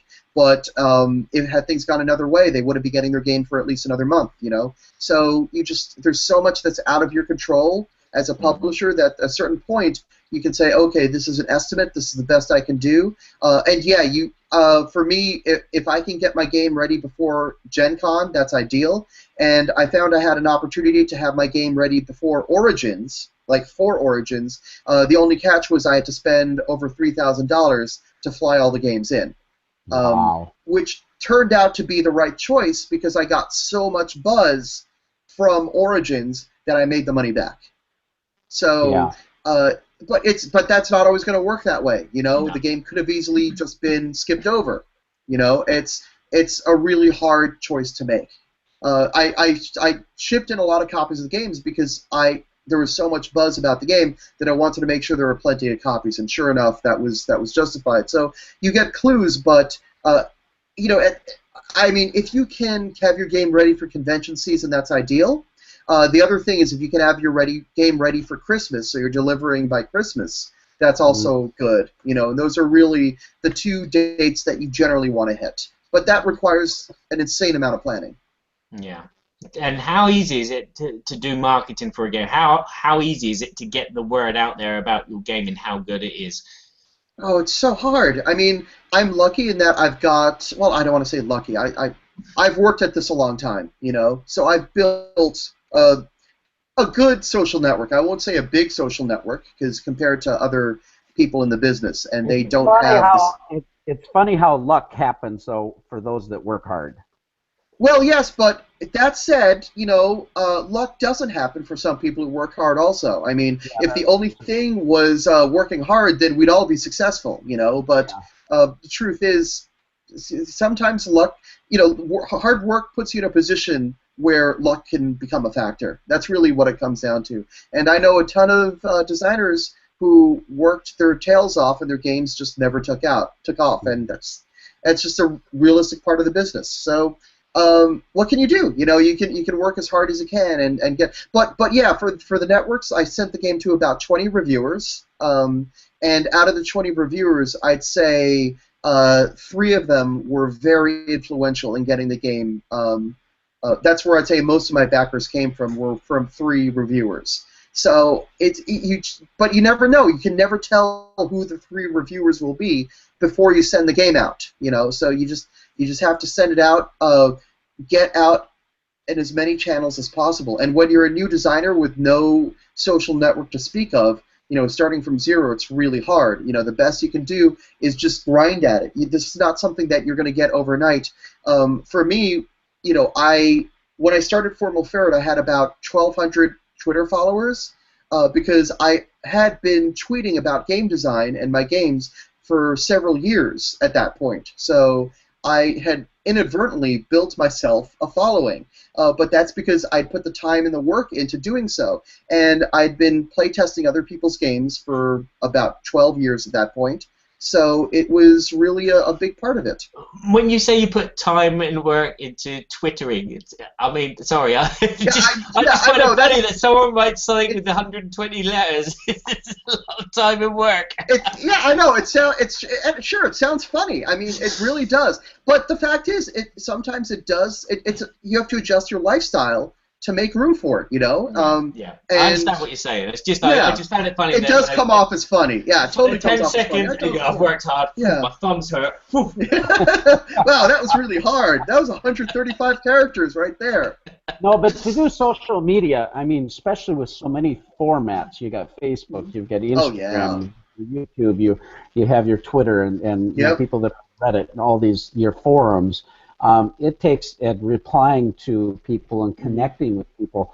It's much more than if you're really doing it right. It takes a lot of energy and a lot of dedicated, consistent, scheduled energy. It's that consistency that's important. Sending off one tweet isn't that much, but sending off like 1 or 2 tweets a day for 5 years, that requires a level of consistency. Yes, a rolling stone that gathers moss. Yeah, exactly, and that like mailing lists, a big part of your communication with your fans is going to be your mailing list, and I've been doing my mailing list since August 2014, and it's at least once a month, every month, and it's been a little disjointed lately just because of all of this upheaval and all the strangeness, but what it's meant is I think there was 1 month that I missed, and then I've had 3 in the last 2 months, so. While it's been a little inconsistent, people are still hearing from me, and I still have news for them. And once you start working and really working and plugging away at your designs and going to events, it's amazing how much news you have for people. When you're talking about, go ahead, Barry.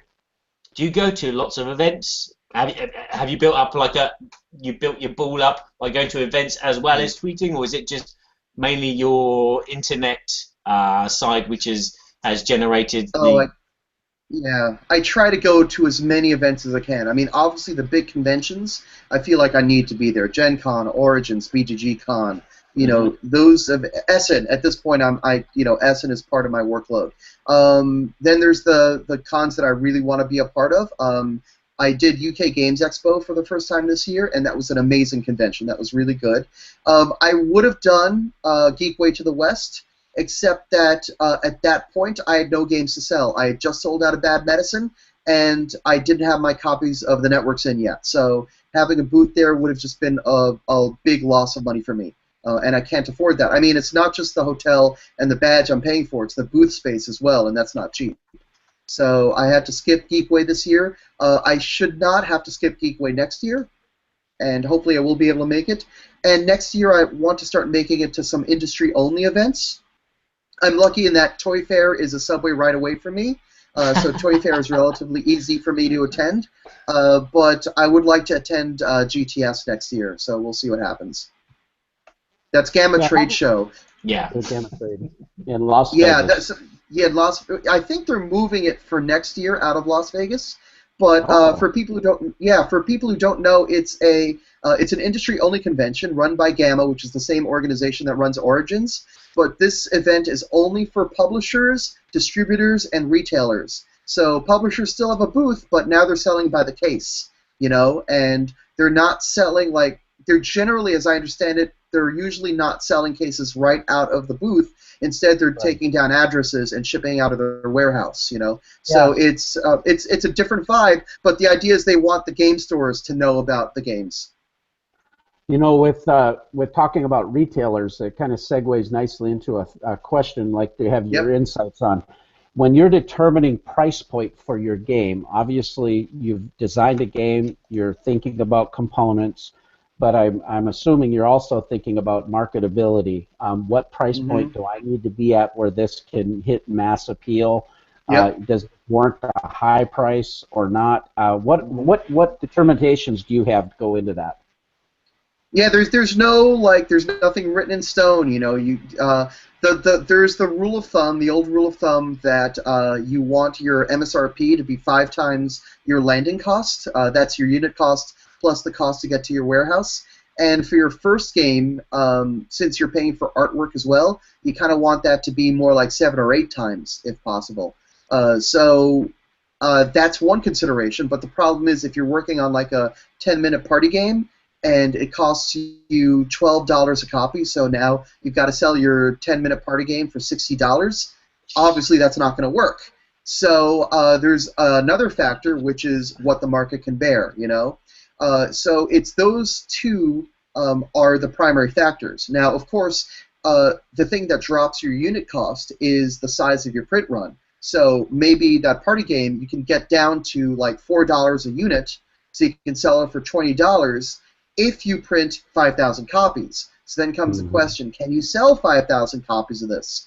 And that's a hard question. It's a question you need to answer even before you get on Kickstarter. Because for Kickstarter, you need to establish a pledge level, which means you need to have some idea of your MSRP before the Kickstarter even goes up. So, these are not easy questions to answer.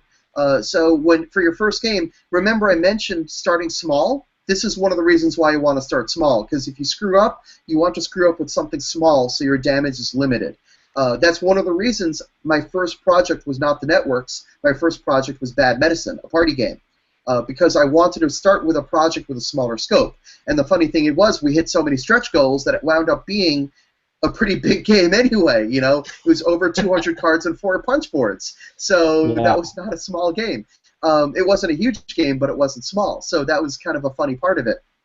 But yeah, there's no easy answer to this question. You have to study the market, you have to know the market. You also have to know, despite what gamers say, and gamers will say over and over and over again, they'll say, I want as small as box as possible so I can put it in my bag and transport easily, and gamers say that over and over, and yet you put a game in a small box, you put it in distribution, and it does not sell because nobody sees the box because it's too small. Now, if you're going with an internet-based strategy, like you're selling off of primarily Amazon, then that issue goes away because your game won't be on retail shelves, and it's word of mouth and graphics, digital graphics that sell your game. So if you're someone like Tim Fowers, you'll notice that Tim Fowers does package his game in as small as box as possible because his games are not designed to go on a retail shelf. He doesn't even put barcodes on his games, which he says was a mistake for his first game, but intentional from there on because it's just not a consideration for him. Retail is just not important for him. For him, it's about direct sales, and that's his marketing strategy. So a lot of it depends on what your strategy is. So studying the market, knowing your market, knowing what I don't want to say what you can get away with because it's going to sound like you're doing something wrong, but knowing what works is very, very important. Yeah, absolutely. How do you feel about being? We've kind of talked about this a little bit with the marketing, but how do you feel about being drowned out in the crowd, so to speak, with the slew of games that are being thrown out there? How do you deal with that? You know, there's 1,000 game titles coming out. You know what? It's on me. It's on me. I've got to make a game that rises to the top. So that's my responsibility as a designer and publisher. I've got to make a game that holds its own, that stands on its own. I mean, I can stand. I can sit down and say this is so unfair. There are so many other games. If people only played my game, but no, my job is to get people to play the game. My job is to get people to look at the game. My job is to get the game in the hands of reviewers and gatekeepers and people who will spread the word about the game. And then make a game that's good enough that when people play it, when people read about it, they want to play it. That also involves, making a theme that interests people and making the game fulfill that promise. That, the Networks is not just a game about running a TV network. It doesn't just have that cool theme. It actually feels like you're running a network. It's got to deliver on that. So, it's not just a case that, here's a game that's about, I want to make something up that's totally fictional. This is a game about, like, training dragons. This is How to Train Your Dragon, the board game. Cool theme, but if it turns out to just be a cube grinder, then people are going to be like, oh, well, the theme seemed cool, but it turned out to be just pasted on. And that's one of the things that gets your game drowned out. You say that. Sorry? Sorry to interrupt. Game mechanisms, then, you value over theme? So I feel very, very passionately about this. One is not more important than the other. They are both important. What's vital is to get them to intersect, get them to connect. That is really where it works. That's really what. And you can start with theme, you can start with mechanism, and go in either direction. But you got to find the other. So, for example, in the Networks, I have a card called. I have a star who's the star who always dies in everything, and you can. Yeah, and so yeah, exactly, and you can kill him off in the third season, after which he gets no viewers, or you can kill him off in the first season, after which he gets no viewers. But if you kill him off in the first season, you get a lot of viewers now. If you kill him off in the third season, you get more viewers, but it's a longer ramp up. So there is a decision there, but there is a connection. Like, the star is dying in the mechanisms of the game, at least his character is. So, and that's so important in the game. Bad Medicine is a game where you're all pharmaceutical companies coming up with terrible drugs. And so every drug you make is going to have a side effect, a horrible side effect. Like, for example, briefly teleported to Mars, or lactating toenails, or stuff like that. So what is the disorder, the malady you need to treat in the next round? It's the side effect of the drug that got the most votes in the previous round. So these are all examples where I have mechanisms and themes and they intersect, and that's what's important. It's not one over the other. It's where they meet. Mm-hmm. So it's not cube pushing for the sake of cube pushing. It's not dice rolling for the sake of dice rolling. It's you're doing something. You're sending someone to the shop to buy something, which is going to help you boost your thing, which is going to help you have a knock-on effect for that, and let you have extra people. So here's an important point. This is a super, super important point for me, okay? So let's say you have a game with this really crazy, cool, ingenious mechanism, but the mechanism is kind of abstract and it's not really meant to signal anything. It's just this really cool mechanism that's fun to play with. So what do you theme the game? You theme it about building a castle. You theme it about trading in the Mediterranean. I'm serious. I'm dead serious. Because what that's going to signal to people is this is a game that's not about its theme. Because once and then you name it after a town as well in some countries you don't know. Yeah. Listen, I know that it makes people shake their heads, but those themes serve a purpose. Those themes have a purpose, and that's really, again, it goes back to knowing your market. Now, personally, I would rather not design those games. I would rather design a game that has a nice connection. But if you make a game with a really, really cool mechanism, and then you theme it like as aliens attacking from outer space, it's not gonna work. I've played games like that, and they they usually have a hard time sticking because the experience is thrown off. You know, it's not clear whether the experience is supposed to be this really cool mechanism and how you interact with it, or if the experience is supposed to be, well, there's this awesome theme, so you have to feel like this, you know? Because when you get a theme like you have to fend off these aliens, you want to feel like you're fending off the aliens. That's a promise that the game is making to you, you know? Whereas if you have a game where the theme is you're building a castle, the game is not promising much theme-wise, and you have the opportunity to say, but look at this mechanism. Okay. Right. Moving on, how do you feel about the buyout of Asmodee? Is this something that you look forward to for your company, having another company buy you out and own you, or? Yeah, we brought this up earlier, and I had a really long-winded answer, so I'm going to continue my long-winded answer. Yeah, so a lot of people are worried about it. Right now, I'm not as worried about it. My concern is if Asmodee starts to control more of the back end, the distribution channels. Now, not a lot of people know about this, but Asmodee also owns two big distributors in Europe, Estevium and Enigma. Are both owned by Asmodee. And that starts to worry me because that's more where they're controlling the vertical stack. You know, so if then they start buying up a plant also, and then you have this whole vertical stack where the entire game's lifespan from manufacturing to going into stores is owned by Asmodee, that means they really get to dictate a lot of what happens in the market. Now that said, even though they own these two distributors, everything Asmodee has actually done in the business has been positive. You know, they have not shown themselves to be a nasty company. And I am saying that knowing about what they're doing with fixing their prices to make sure that online stores aren't deeply discounting, I think that's sort of a bitter pill to swallow, and it means a lot of gamers can't get their game for absolute cheap.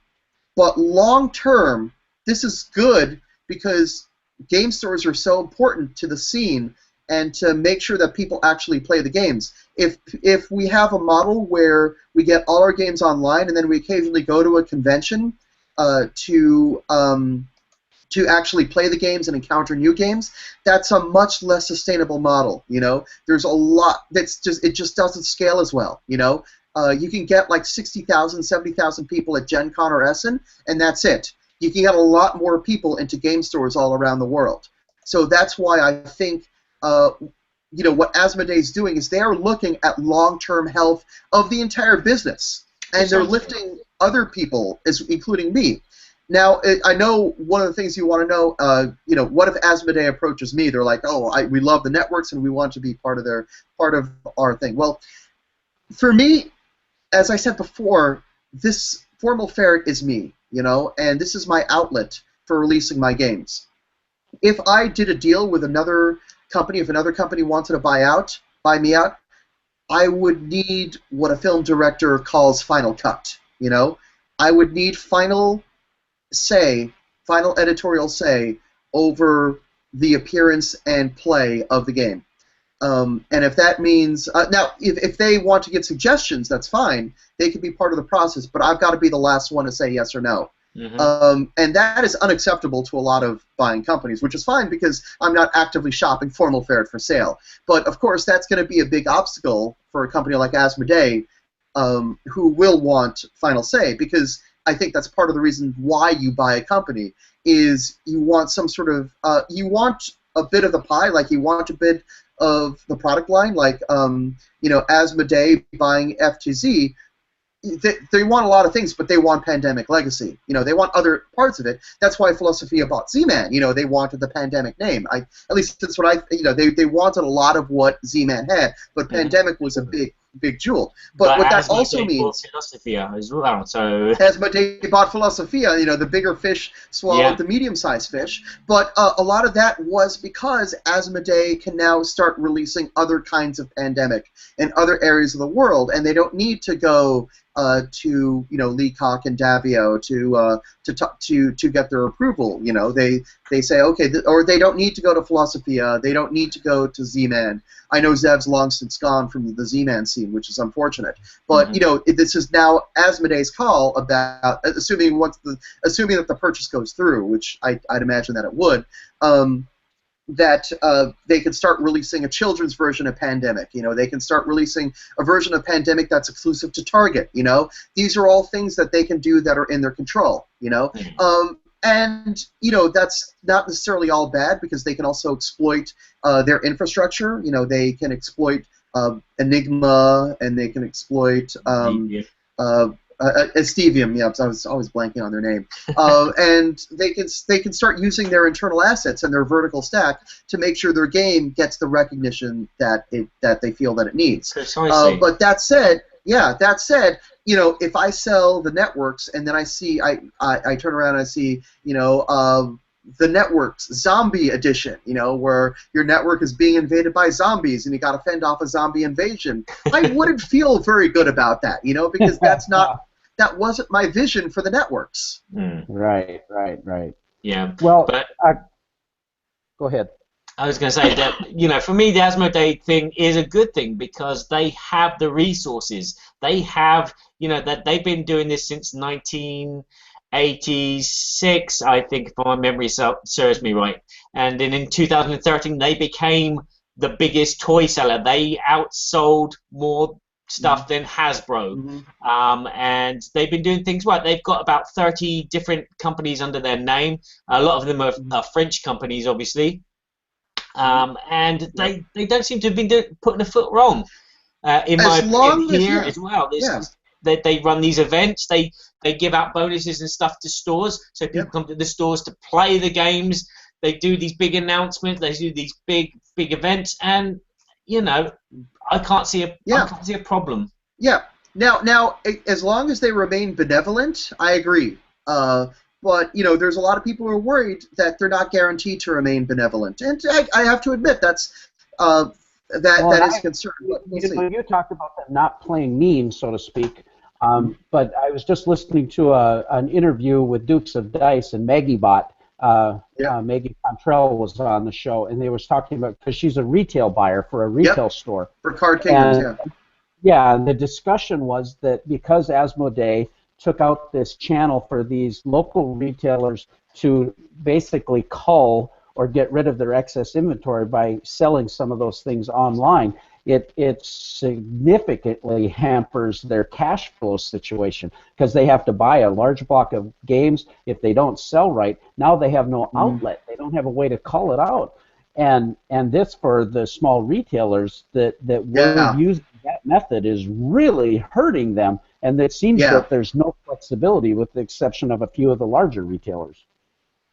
And that's an example of, you know, as long as they remain benevolent, but that's an example of where this is actually, this measure that's intended to protect stores is starting to hurt them instead. And, you know, I don't know what the answer to that one is, you know, and I don't want to sound like I'm defending Asmodee because I feel like as long as they remain benevolent, from my point of view, that'll be good, but from a retailer point of view, you know, it's going to be tricky, and it might mean that some retailers might say, you know what, we're making enough money off of Mayfair and Lookout and Greater Than Games that maybe we'll just start curtailing our Asmodee orders, or maybe there's some middleman that winds up buying Asmodee games and starts selling them at a bit of a markup, but they can buy at smaller units. Maybe that's against Asmodee's terms of service, but you know, at some point it might be like the retailers will have to say, look, we need a little bit more flexibility here.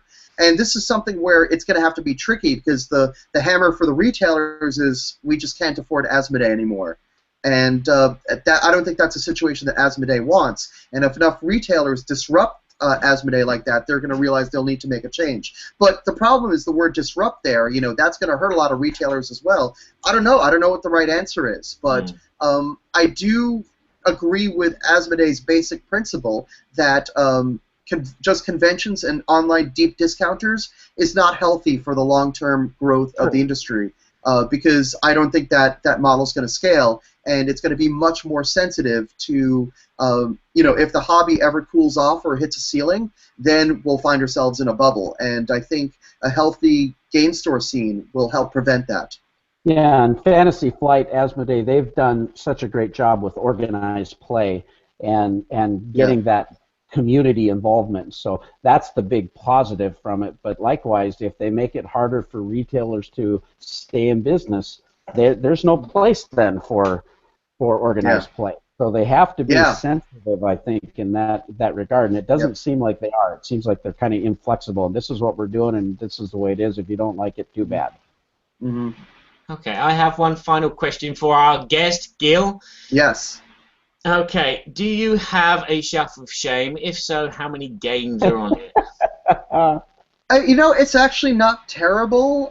It only started getting bad, with I've had some shake-ups in my personal life with my girlfriend not being all that healthy lately. I had to postpone my game group with my I had a Kickstarter earlier this year. I've been super busy, so I haven't been able to hold my game group. So I only have a few games on my shelf that I haven't played.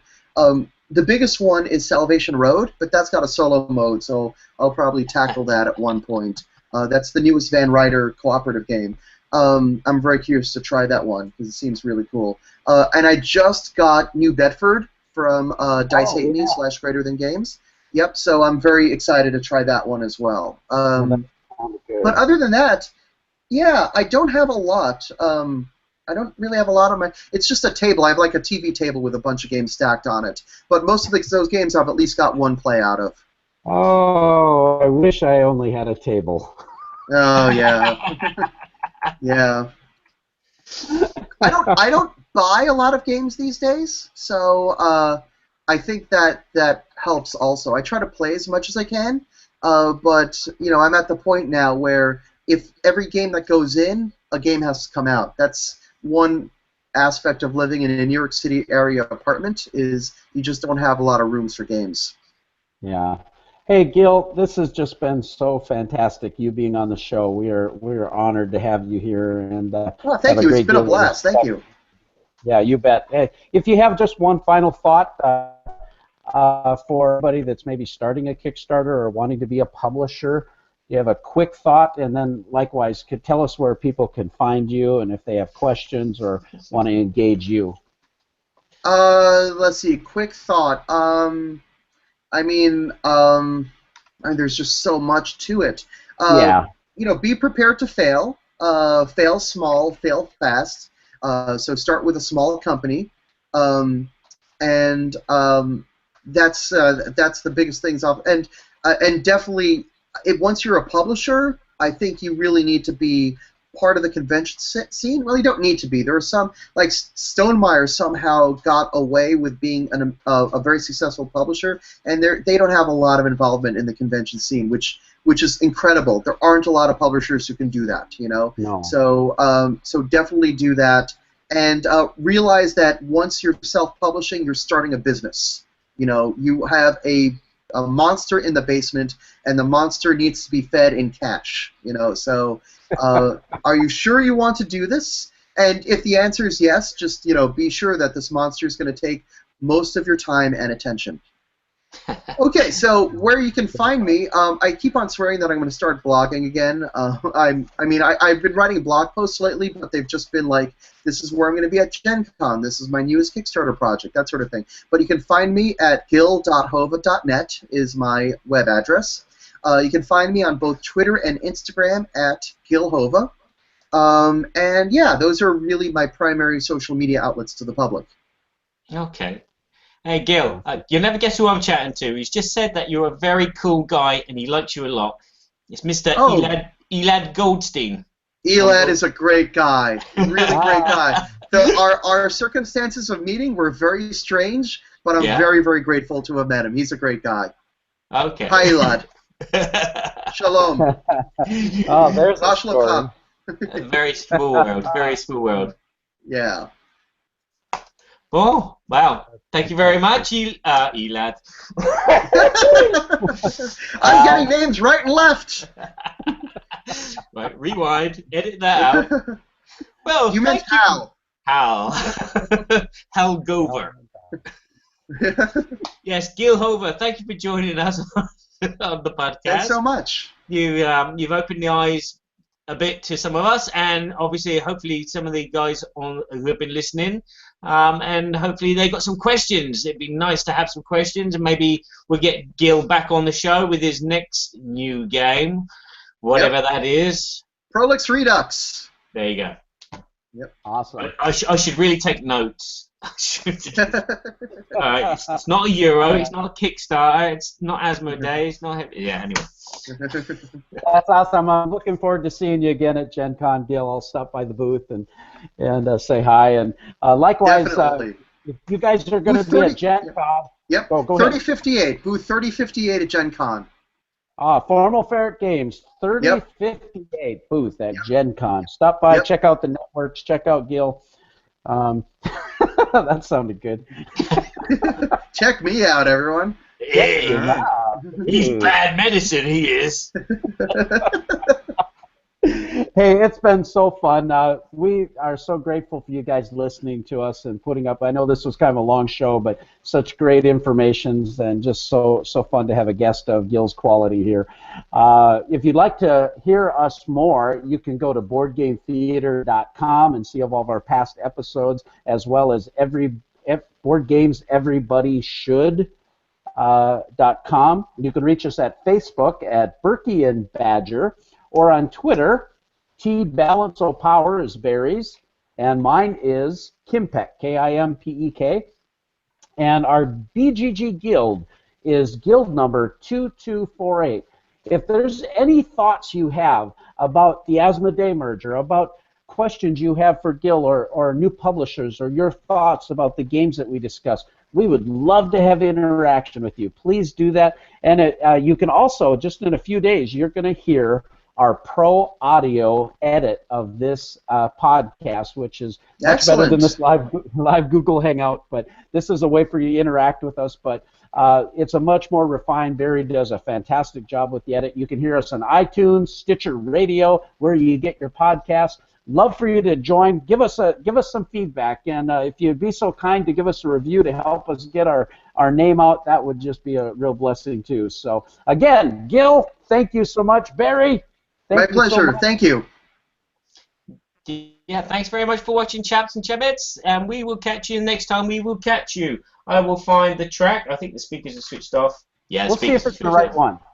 Yeah, it should be track 7. It is track 7. Yay! We're so glad we had this time together. And now it's time to go. It won't be long until we have another show. So keep us in mind, get online. Berkey and Badger will be back in no time.